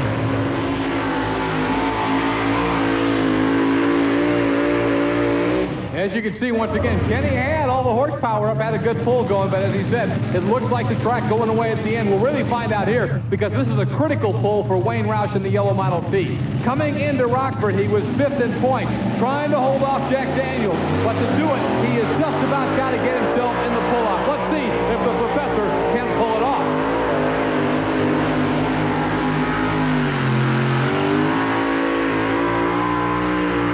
Gave it everything he had, but it's not going to be enough. Wayne Roush in the yellow Model T at 291.35 will not be able to get into the pull-off. So the pull-off is 2 trucks. The teammates, Mark Hare and Jack Daniels against Ray Carpenter and the Sundance Kid. Now, the question has got to be asked right up as they come out. Ray Carpenter already has sewn up the championship. Jack Daniels needing the win to get in the top 5, and they've been teammates all year. We saw a few weeks ago here on Tuff Trax, the Sundance Kid just shut her down and let Jack Daniels have one. The question is he going to do it again? Let's watch Mark Hare's bull and Jack Daniels. He'll let it all hang out for sure.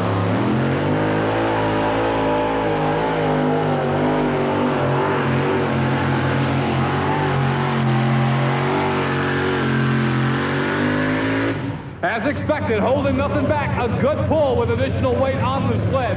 275.57 for Mark Hare and Jack Daniels. But now, Ray Carpenter and the Sundance Kid. He is, again, as I mentioned a moment ago, been a teammate with Mark Hare and Jack Daniels.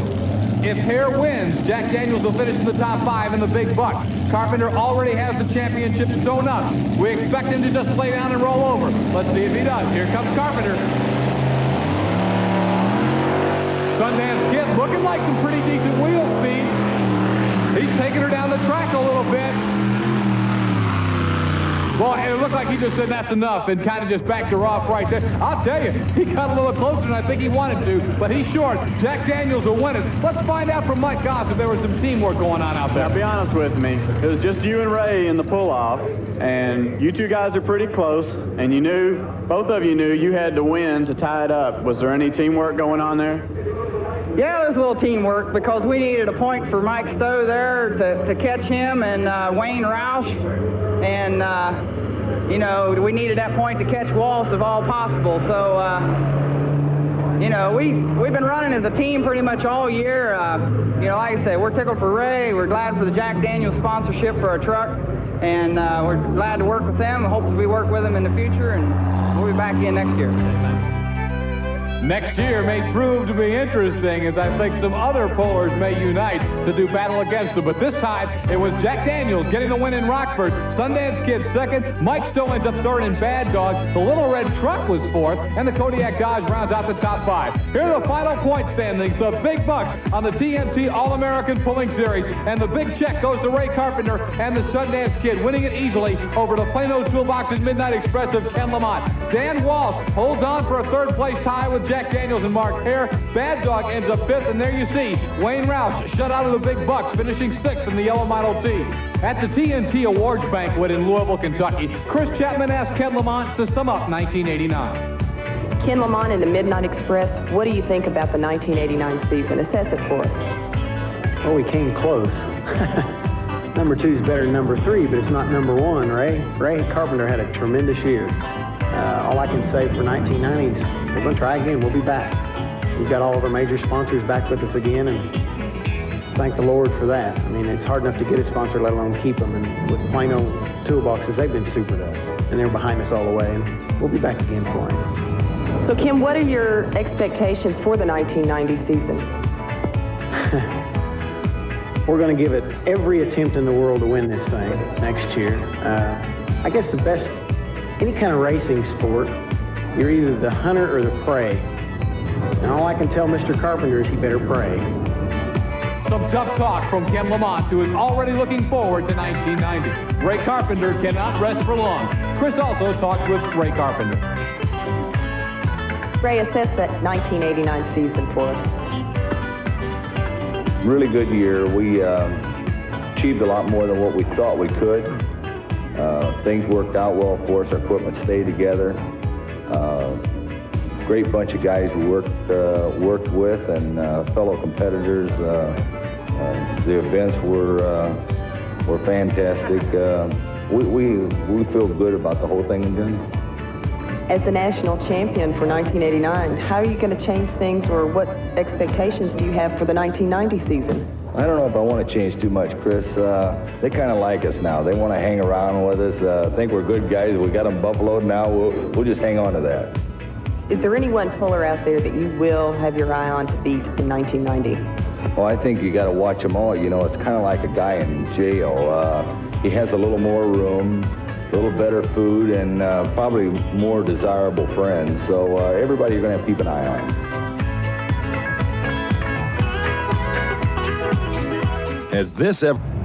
We showed you earlier the wild rides in Milwaukee by Gravedigger and USA 1. Well, here's our call of the semifinal race between Carolina Crusher and King Crunch. Put some wind under his belt. He's showing he can run with him. They go over the first jump side by side. Two old pro monster truck drivers. Neither one of them's going to give up. They're going to go for that final jump. Who is it, Scott? It's Carolina Crusher by just a little under it, Gary. Gary Porter nails the wall at the end of the run. And Stevens has to go all the way to the end of the track to get stopped. The damage assessment right there being done by Gary Porter and the Carolina Crusher. You see the tires cut down. Hopefully for him, that's the only damage. He can get that replaced quickly and get ready for the final. Porter, a wild ride at the end. Let's watch it again. He's in good shape. He'll get the win, but it's at the end of the run where he goes and hits the wall.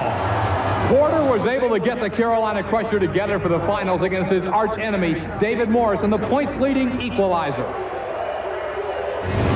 It's showtime, and they're out of the hole. Equalizer with a great start, Army. He's doing exactly what he has to do. He's got to get out on him now. The Carolina Crusher's going to come back on him on the other end. Scott, who is it? It's Equalizer, and he wins it fairly easily. Oh, they're both having problems shut down this time. Very squirrely at the end, but David Morris gets some stop. He comes away your winner. David Morris in the Equalizer wins the Monster Smash in Milwaukee and pads his point lead in his rookie year trying to win the World Championship. That wraps up our second of 3 weeks of taking a look back at some of the highlights of monster truck racing on the TNT Monster Truck Challenge. Chris, I think the racing from Kalamazoo and Milwaukee was the most action-packed of the entire year. And that's saying a lot, Scott. Almost every race had action that easily belongs in a highlights reel, and none more so than the highlights we'll show you next week from Flint, Michigan. USA 1 takes the nastiest spill in the history of monster truck racing, and Equalizer makes a run that almost cost him the World Championship. I'm Scott Douglas for Chris Chapman and Army Armstrong. Please join us again next week, right here on Tuff Trax.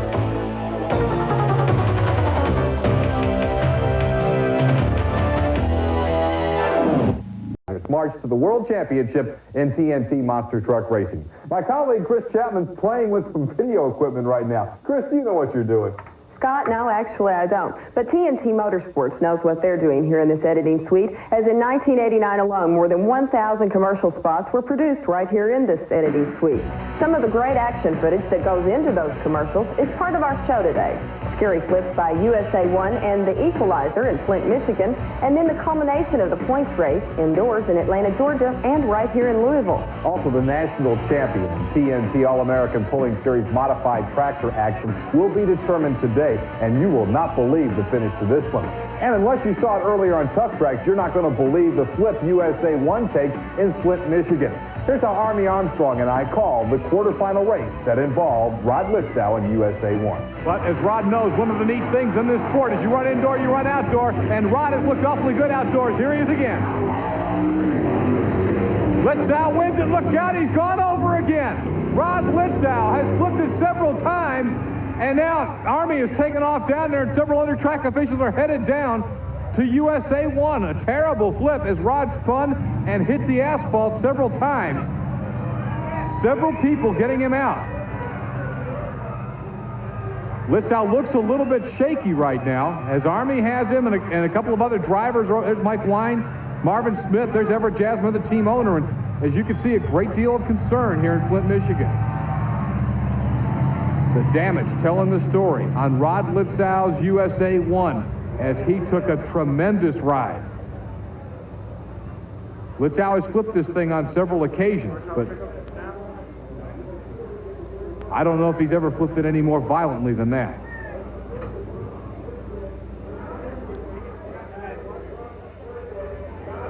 Well, right now, I think people are just trying to talk to Rod and make sure he's all right. And there's Alan Goss, who heads the competition end for TNT.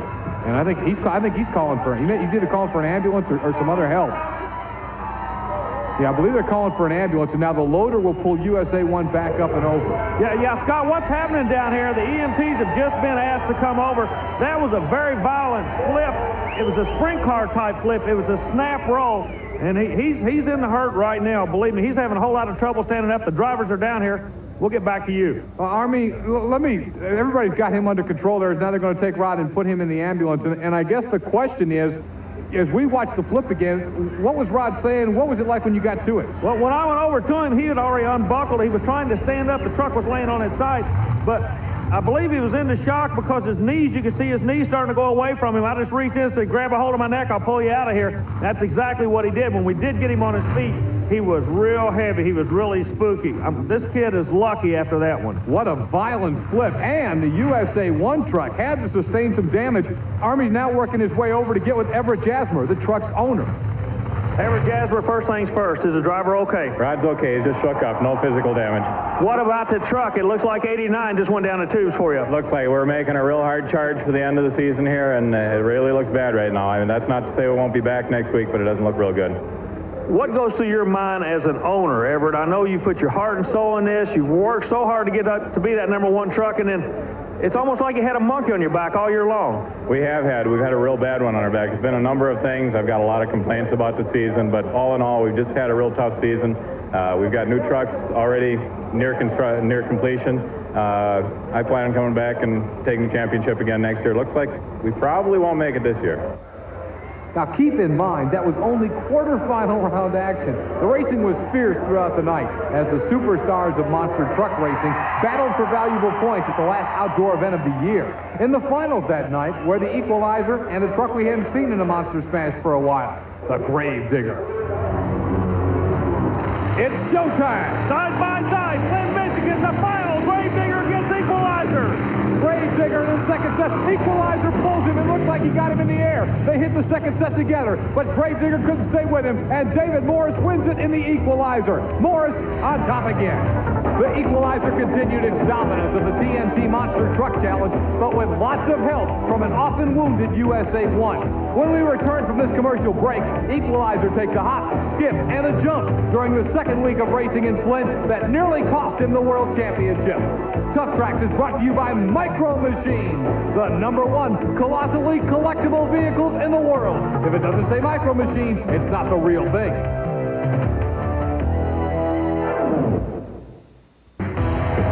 As promised just a moment ago, Equalizer's entire year almost went up in smoke during the second week in Flint, Michigan, and in qualifying of all places. Here's how Army Armstrong and I called this near disaster. Here he is, the rookie trying to win the national championship, the world championship of monster truck racing. We're talking about David Morris and the Equalizer out of Springfield, Tennessee. Well, the truck's unique, and the suspension on the truck is different from everybody else's. The engine location is different. Remember, this engine is beneath the driver. Behind him, the engine's actually in the middle of everything you're looking at there.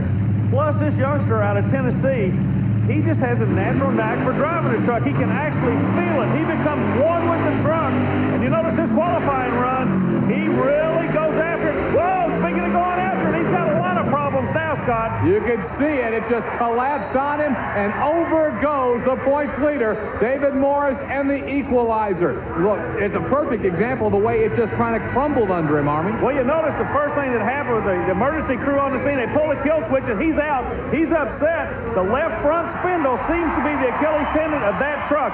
All year long, the problems have come from the left front of the truck. Isn't that the same thing that happened in Richmond, Virginia? Exactly. The steering knuckle apparently was the problem there. It just broke, collapsed on him, and indeed he went over on his side, and it appears to have happened again to David Morris. One more time, we'll get a look at it, Army. Now, you've got to remember, this is a qualifying run by the national points leader. This could be devastating for the national championship because he will get no points, no money, no nothing, just a whole lot of heartache and worry after this run. There was a big question about whether or not the Equalizer crew could find the parts to fix the truck for the final 5 races, and Carolina Crusher gained a bunch of points on him in Flint.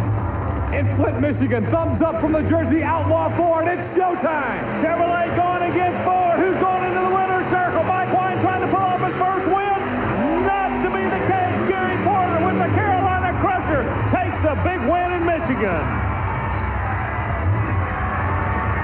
You can hear the roar of the crowd in Flint. The Chevy fans get the win with Carolina Crusher. Army, one more time. What a finish. Gary Porter had to come from behind. And like you say, these people in Flint, Michigan, they were warmed up tonight when the Chevrolet and the Ford went to the line for the final time. That huge win for the Carolina Crusher and the status of the Equalizer gave Crusher some hope for overcoming its World Championship points deficit. We'll find out if the Equalizer was fixed in time to race the following week. But right now it's time for the Crunch of the Week. Hold on to your seats for the amazing Crunch of the Week, brought to you by Micro Machines, the #1 colossally collectible vehicles in the world. If it doesn't say Micro Machines, it's not the real thing. This time around, the Crunch of the Week is Chicago, Illinois, April 1989, and Starvin Marvin Smith looked at Stomper over on its side, but able to come right back. And on the replay, you're going to see how this incredibly talented driver saved her from going over. Watch him just get on the throttle. The spinning tires actually pulled Stomper out of a near disaster in Chicago. A great piece of driving on the Crunch of the Week.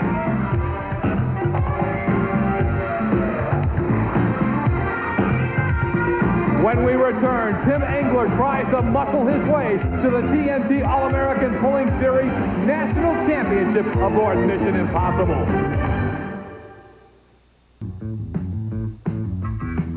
Tuff Trax and the TNT All-American Pulling Series, wrapping up the Modified Tractors Championship in Rockford, Illinois. This was where we decided the big bucks, the $31,000 that would be paid to the TNT National Champion, would be crowned after this weekend in Rockford, Illinois. Now, coming into the event, 2 days in Rockford, Tim Engler and Mission Impossible with the lead, but not an insurmountable lead over Mike Piper and Just Add Dirt. Dave Walsh and the Irish Challengers sitting in good shape in third. John Heilman fourth, Cracklin Rose fifth. Rounding out the top 10, Fred Freeman's Mean Mistreater still alive. Sudden Thunder, the Virginia Farmer, Dollar Devil, and Sassy Massey rounding out that top 10. And as it was with the two-wheel drives and the four-wheel drive tractors you saw earlier here on Tuff Trax, you had to get in the top 5 of the season points to claim part of the big bucks on the line for the TNT All-American Pulling Series in the 1989 championship chase. Here's Dave Walsh and the Irish Challenger. We're going to look right now at highlights from the first night of the competition in Rockford, Illinois, and Walsh and the Irish Challenger, one everybody had to look at. Here's the pull from Dave Walsh.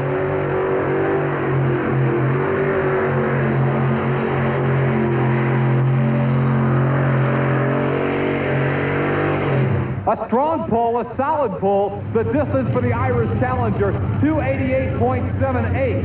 So now the distance is on the line, and the bad dogs coming up know what they have to go after. Mike Piper, Just Add Dirt, second in the points. You saw them how they were coming into the first night a moment ago. So this was an extremely critical pull for Mike Piper and Just Add Dirt. He knew he had to have a good one. He knew he had to beat Walsh, and he knew he had to put something down that Tim Engler would have a hard time beating later on. And he does just that. We're going to watch Mike Piper with a very important run on the season points chase in Just Add Dirt. The green flag out. Here's Mike Piper.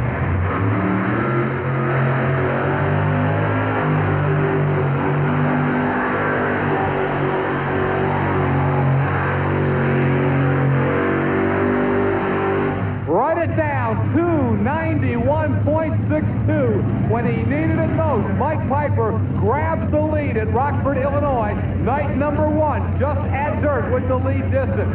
And that meant Tim Engler and Mission Impossible knew what he had to do. He had to get past the 291 mark if he was going to pad his lead. If he came up short, Mike Piper would close the gap. Engler, one of the greats in the sport. Mission Impossible, one of the best-known tractors in all of motorsports today. Tim Engler, did he have enough? We're about to find out. Now, keep in mind, Tim is the last hook on a track that is very loose and sandy. The conditions are not ideal for Tim Engler and the Mission Impossible. So far, he's been up to the challenge. Let's watch him right now.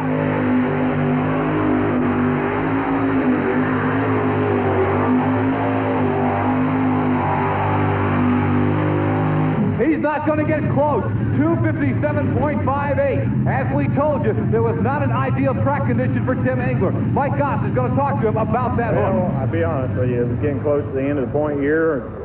It's going to end right here tomorrow, and we just put all the weight we had on the front, try to make a conservative run, and the starting line was really going away. And it's one of them things when you run last in a class with this kind of horsepower in front of you, you kind of take whatever you can get to salvage out of it. So we didn't break anything, and we're just thankful everything's still in one piece, and we didn't end up all that bad. Barring, a catastrophe in your last hook, you're going to win the points. A lot of good tractors running against you. You've got to be happy about it. Well, I think we built 6 out of the 8 that ran tonight. And, tomorrow night it's going to be real close in the points. If we don't do pretty good, why then we're in trouble. Tim Engler hit it right on the head. There you can see it.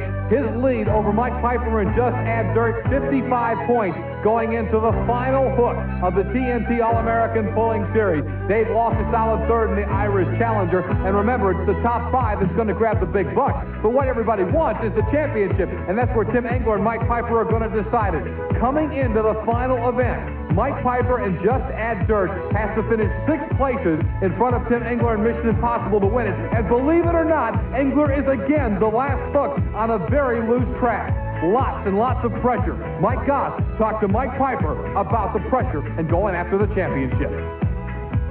Mike, one last hook left in the points race. I mean, it would take an act of God for you to win this thing.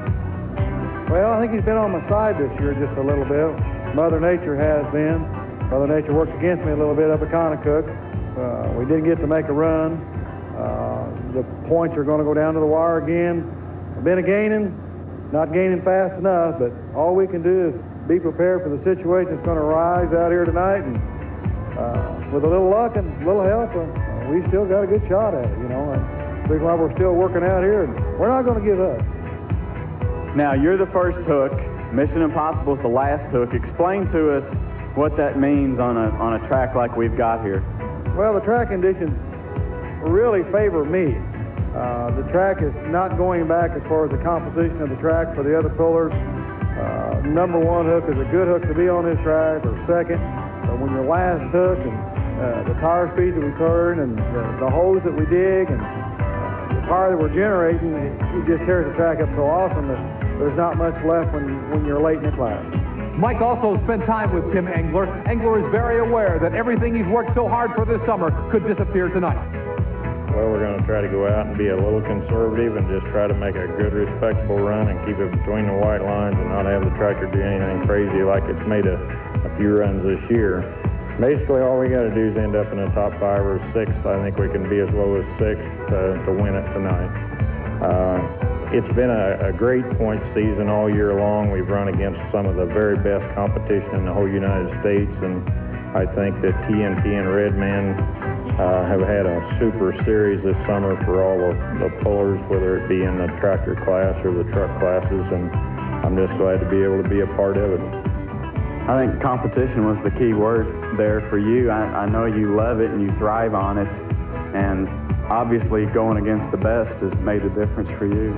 It really has. I want to run against where the best ones are, and we've tried to do that in years past, and this year this was a circuit we needed to run, and I really felt like that it was a great challenge to come out and run with this circuit this year, and it definitely has. Anytime you come down to the last actual class and try to settle a points title, the competition has been very strong, and I think any one of, I guess the top 2 are the only 2 that's really got a shot at winning tonight, but it's the top 5 or top 7 guys actually have been extremely close all year long, and it's really been a good feeling to run with that kind of group of guys.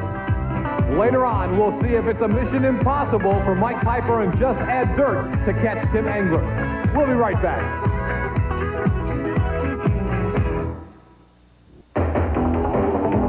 The long, hard road on the TNT Monster Truck Challenge next took us indoors to the fabulous Omni in Atlanta, Georgia for a short, quick racetrack. Remember Equalizer's rollover in Flint? Well, David Morris found the parts to fix the truck. And on the first day of racing, the number 1 truck in the land hooked up with number 2 Carolina Crusher in the semifinals. Here's how we saw it. The World Championship points leader, the Equalizer, the man who's trying to catch him, Gary Porter's Carolina Crusher. A critical race in the battle for the world title.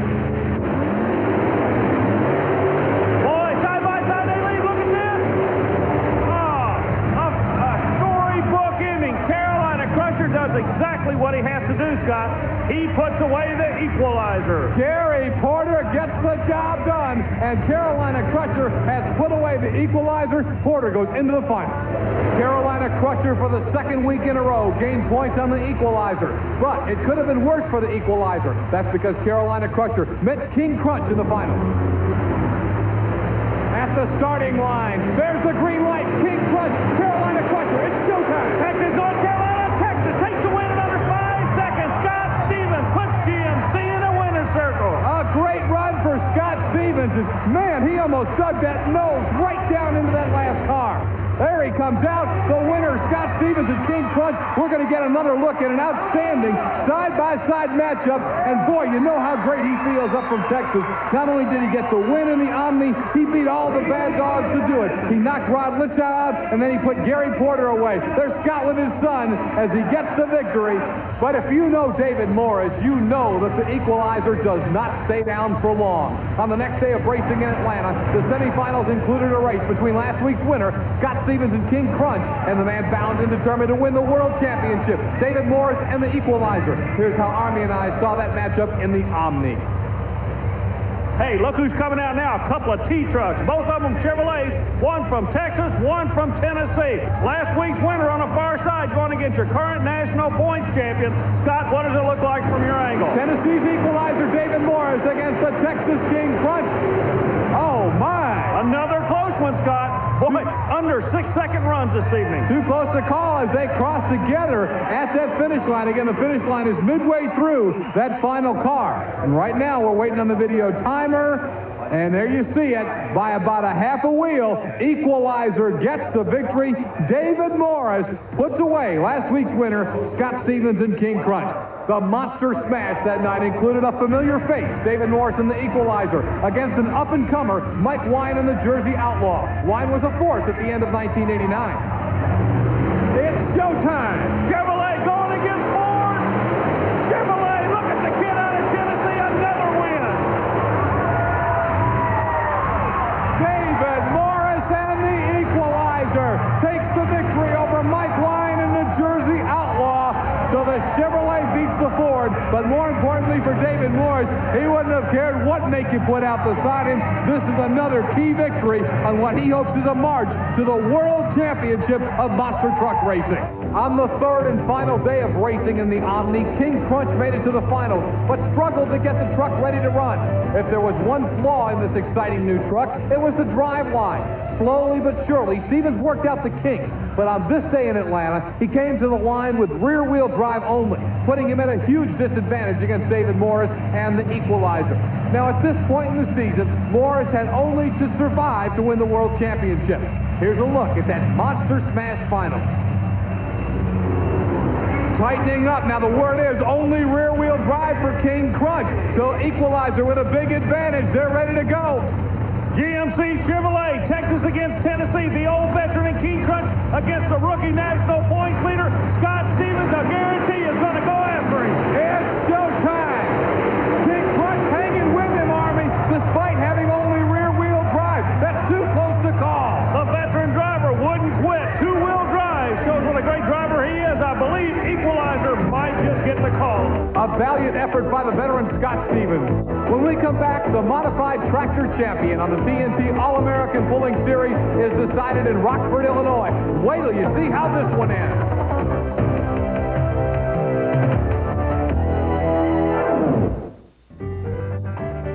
This is what it's all about in tractor pulling. The big boys, the modified tractors, pulling for the big bucks on the TNT All-American Pulling Series. We're in Rockford, Illinois at Rockford Speedway. Mike Piper just adds dirt. He needs to win here to have a chance to win the national championship. And he's looking good. Oh, he's out of here with plenty to spare. What a pull for Mike Piper, and just add dirt. And remember, Jim Engler, Mission Impossible, will pull last. This track will surely go away. Mike Piper took advantage, doing what he had to do. Hey, the champion gets a check for more than $30,000 as the national champion, and Mike Piper wants his name on that line. Here comes Dave Walton, the Irish Challenger.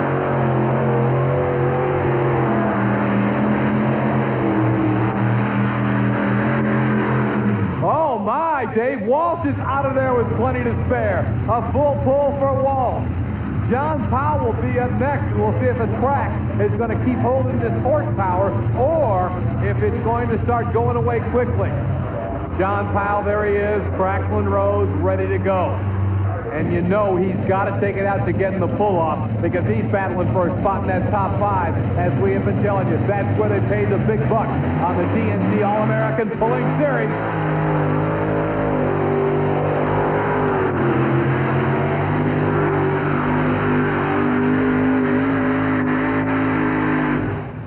Not bad, but not enough. 293.51 for John Powell out of Apex, North Carolina. So Walsh and Piper remain in the pull-off, and Fred Freeman, who's been trying to crack the top 5 out of Wadesville, Indiana, brings out the mean mistreater. Not gonna make it. 274.07, so Fred Freeman comes up well short.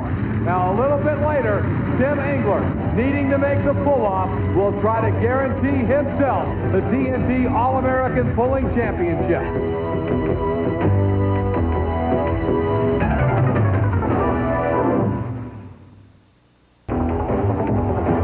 The TNT Monster Truck Challenge came to Louisville, Kentucky's Freedom Hall to crown the world champion.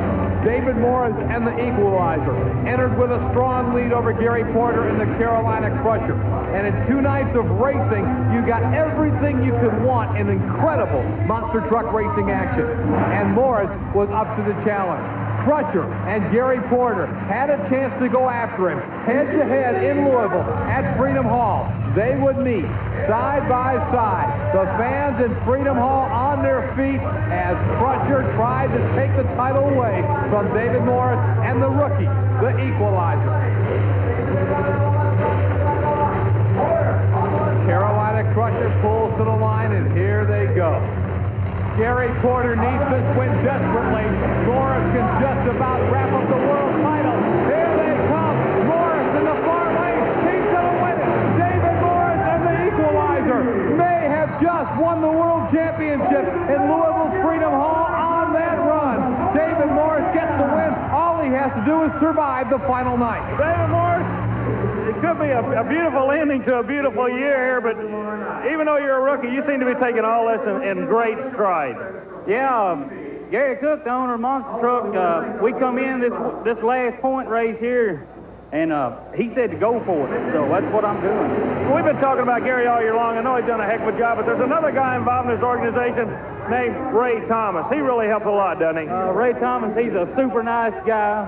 He's helped us on a lot of steel fabrication in this truck, a lot. Congratulations, you're looking awfully good. Thanks, Army. So 1 race was left. Freedom Hall, Louisville, Kentucky. All David Morris and the Equalizer had to do was win a first-round matchup, and it mattered not what the Carolina Crusher would do. Porter could not catch Morris and the Equalizer. The best in the world, the superstars of monster truck racing in front of a packed house, a very appreciative crowd at Freedom Hall in Louisville, Kentucky. And what they would get to see was the Equalizer match up head-to-head again with Carolina Crusher. Now, this one was purely for pride. Gary Porter knows mathematics.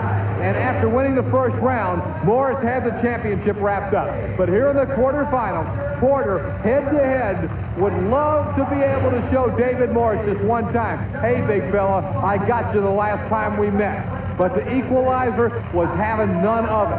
Side by side, one more time, these 2 fierce rivals did battle. Let's watch it side by side. Equalizer and Carolina Crusher, just for pride.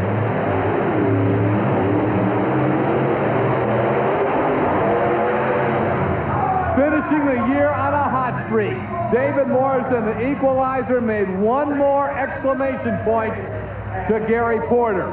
He made it side by side and head-to-head, beating him in the quarterfinals on the final event of the year. Scott Stevens and King Crunch would be the man to challenge David Morris and the Equalizer for supremacy in the final event of the year. The championship was Morris's, but King Crunch was trying to battle for a higher spot in the top 10 in points. And Both of these guys were trying to do a little psych job on the other guy, setting up 1990.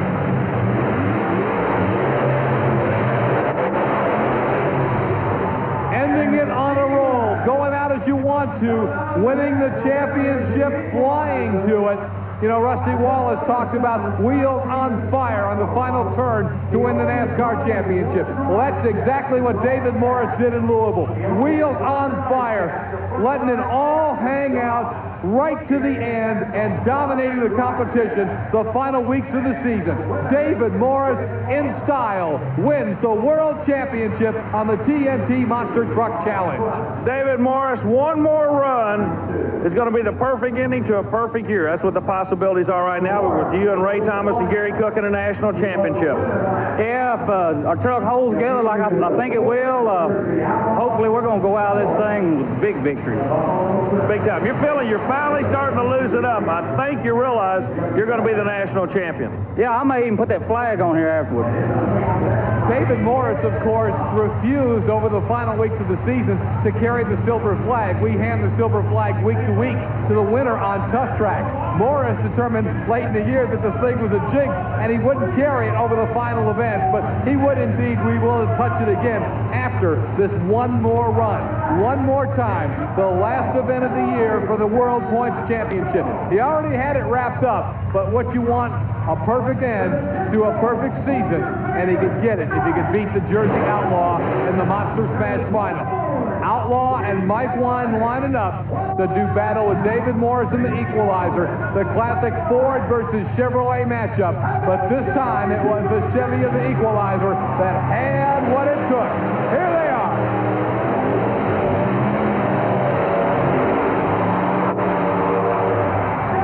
The Equalizer did it in style. David Morris wins the World Championship and closes with a flourish, knocking out the competition at Louisville's Freedom Hall. The sold-out crowd stood and cheered the new world champion, the new king of the monster trucks, David Morris and the Equalizer. Big hug from his wife, Nancy, as David Morris in his rookie season does it. But hey, you want to talk about 1990, you got to like the Equalizer, but you also got to watch out for that guy, Mike Wine, the Jersey Outlaw. No question about it. He is going to lead the Ford contingent into 1990. Well, Mike, you said you had the odds exactly like you wanted them. You finally got them down one-on-one. I believe the nation may have a new favorite Ford, and I think it's you, son, with this Jersey Outlaw. And believe it or not, this truck's a dinosaur. It's 3.5 years old. I had to run against these guys that just came out this year. They didn't run away from me that far. I did what I wanted to do. I beat Digger. Next year, I'm going after the Equalizer. Okay, now, am I listening to cockiness or confidence? You listen to confidence because I'm coming out with a new truck. Nick Rossi, my owner, Triangle Spring Works out of Pensacola, New Jersey. They already have a truck, and he just gave it to me as a present for next year. But the world champion of the TNT Monster Truck Challenge in 1989, David Morris, Gary Cook, driver and owner of the Equalizer. Well, ladies and gentlemen, kind of a unique situation here. We've been teasing him all year long. He's superstitious, would not carry the flag, but you get to keep it the longest of anybody. You get to keep it till next year. That's a great feeling. I'm glad to have his flag now. I didn't want it at first, but I've got it now, and I hope we can keep it. This has kind of been, it hadn't kind of been, it's really been a Cinderella story. We told the people about this time last year, you'd never driven a truck, you've gotten married, you're starting a family, you're a national champion, teamed up with Gary Cook. It's almost like, can you do anything wrong? It seems to have been a beautiful year for you. Yeah, it has. We've had a few ups and downs, but as far as everything working pretty good, Gary, he's kept a truck in great working condition, and I've been trying to drive it the best I can, and we did it. Well, 1989 was your year. Congratulations, you've done a fine job. Thank you. One champion crowned. We're about to crown the final TNT champion now of 1989, and it comes in the modified tractor pulling class. We'll be right back with the exciting finish to that one from Rockford, Illinois.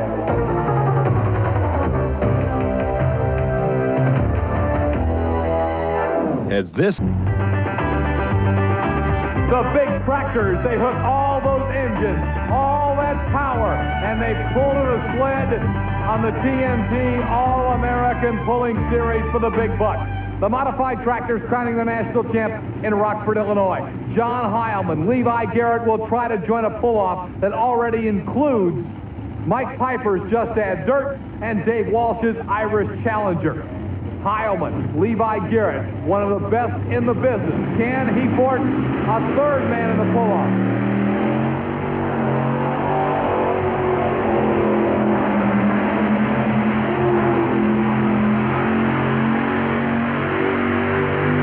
Close, but not quite enough. John Heilman, 294.68. And as we talked about earlier in the program, we may be seeing this track at Rockford, this very sandy, loose track, start to go away for the competitors. The guys who are up early have the advantage. Let's see what John Carlton and the Virginia Farmer can do.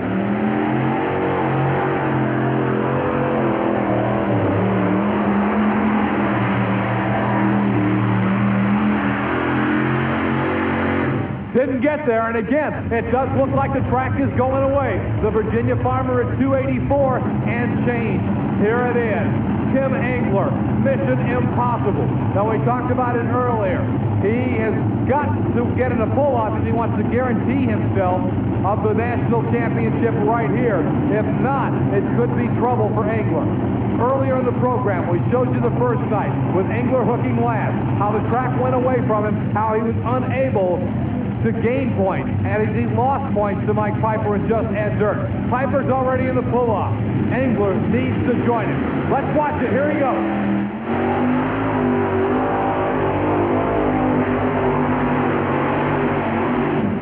Oh, no! Terrible problem for Tim Engler. You saw it. He just completely let out of it. 259.64. He's not even close. He's going to be way back in the pack. Well, let's find out what happened with Mike Goss. When I backed out of the throttle and kind of the front end hit the ground, why, it just basically threw my hand right off the throttle, and just one of them things. It wasn't my year, I guess. I don't know. Mike wins it. He deserves it. And if I end up second, I guess the good Lord meant for me to be second. So that's the way I'm going to take it. You know, I'm not going to be a sore loser. Yeah. Mike Goss talking with Tim Engler, and this is Mike Piper about to come out. Now, this is very simple, fans. If just Ed Dirt wins this pull-up, he'll win the national championship and the big bucks. If the Irish Challenger wins it, Tim Engler and Mission Impossible will be the national champion. Here comes Piper's pull.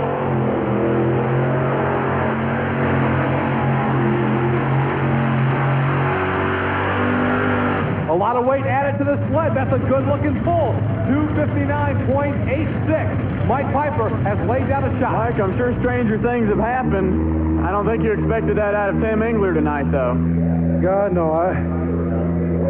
I thought Tim would drive real conservative, and I think the track just kind of fooled him and got in trouble, and I never thought it would ever come down to this, really, with another competitor other than, you know, Tim and I really battling out. And I wish Walsh all the luck, but I hope he don't do her. This is a great thing for me if it don't happen. You hear the thoughts from Mike Piper, what he's feeling, but there's nothing he can do. Piper's had a great 2 days in Rockford, Illinois. He's done everything he can do to try and win this championship. But it's up to Dave Walsh and the Irish Challenger. Dave Walsh pulling for pride, pulling for the win. If he goes past that 259 mark, it'll give the national title to Tim Engler. Let's watch him. Let's see if he can do it. It looks good. He's done it. He went past the 259 mark. 282.86. Dave Walsh in the Irish Challenger. You can see the look on Mike Piper's face. He knows he's beat. The pull of Walsh gives the national championship to Tim Engler and Mission Impossible. What drama in Rockford, Illinois. What a way to wrap up the championship. And I'll tell you, Engler's going to have a big handshake for Dave Walsh, who helped him out. Right now, Mike Goss is going to go over and talk to Dave Walsh. You turned out to be a spoiler tonight. Well, I heard that. It was up to me. If I won, Tim Engler won the points, and I got second, and Mike Piper would have won. It really didn't matter to me. I just went out there and did my best, and I won, and congratulations to Tim Engler, and it was a great show. You've had a pretty good year. Are you satisfied with it? Well, I broke down twice. You know, if I had some 2 breakdowns, I could have done a lot better. I got 3rd place in points, probably only 30 points from the winner, but it's the way it goes. It's a hard year, and you never know what's going to happen. Dave Walsh gets it done in the Irish Challenger. Mike Piper finishes second in Just Add Dirt. If he'd have won, he'd have won the national championship. As it is, he finishes second to Tim Engler. Mike Goss talked with Mike Piper about the success and the disappointment. Mike, talk about a swing in emotions. I mean, the last 10 minutes here have really been something. Well, I really can't put a grasp on it yet. I think Walsh made a super pass. I got a little excited out there when I found out things were so close.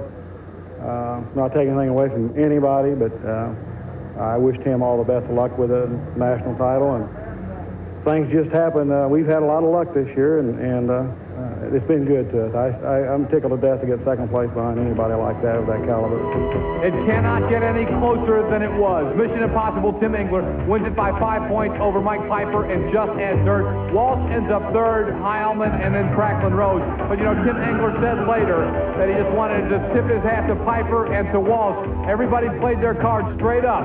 And in the end, Tim Engler was the best man on the TNT All-American Pulling Series. The rest of the elite, the rest of the best in 1989 on the TNT All-American Pulling Series. A sensational year, and our hat off to the champion, Tim Engler and Mission Impossible.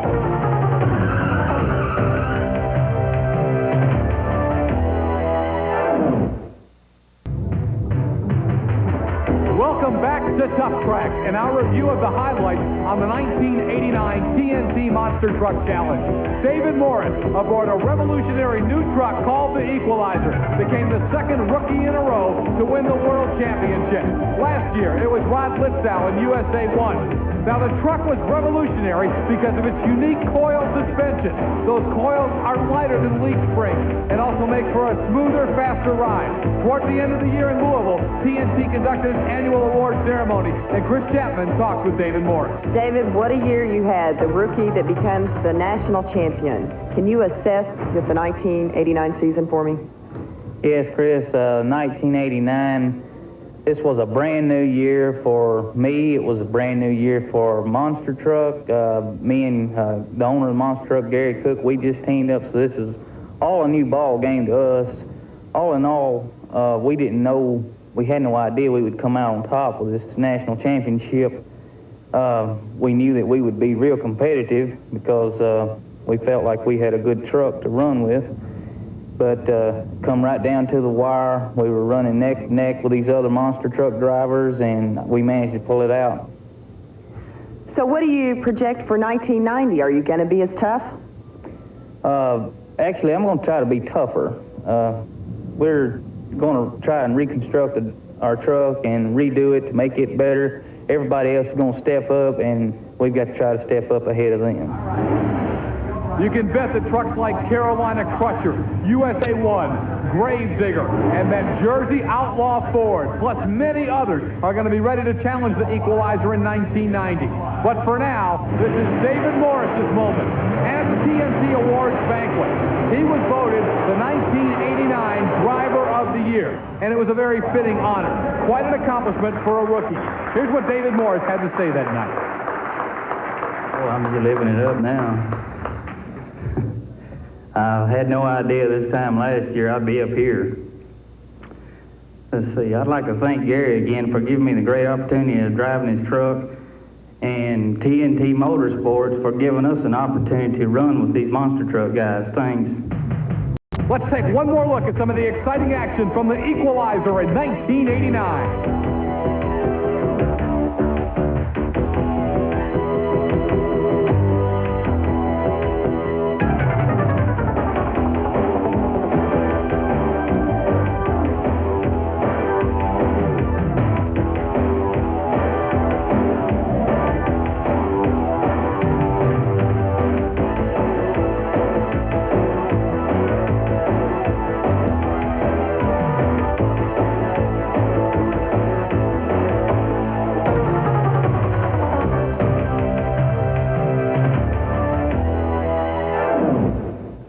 Wraps up our review of 1989's point race for the World Championship on the TNT Monster Truck Challenge. It's been a heck of a year. And as we look ahead to 1990, more trucks like the world champion, David Morris's Equalizer, will be in vogue. We're talking about trucks that are stronger, yet lighter. And Chris, that's going to make for faster and more competitive racing. It certainly will, Scott. And congratulations to all of our winners on the TNT All-American Pulling Series in 1989. Stars like Tommy Holman in the Saturday Night Thriller in four-wheel drive, Ray Carpenter in Sundance Kid in two-wheel drive, and Tim Engler's Mission Impossible in modified tractors.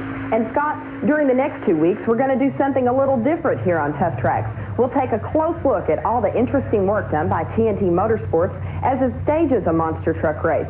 Then we devote an entire hour to the wildest monster truck in the world, the Gravedigger. Well, 1989's all on tape. Maybe we'll get it out and look at it again someday. Like I said earlier, it never gets old. But we're all ready to get back on the road for more of the best truck and tractor pulling and monster truck racing in the world. And this is the only place where you can follow the superstars in these sports. Until next week, I'm Scott Douglas. For Chris Chapman and Army Armstrong, we'll see you right here on Tuff Trax.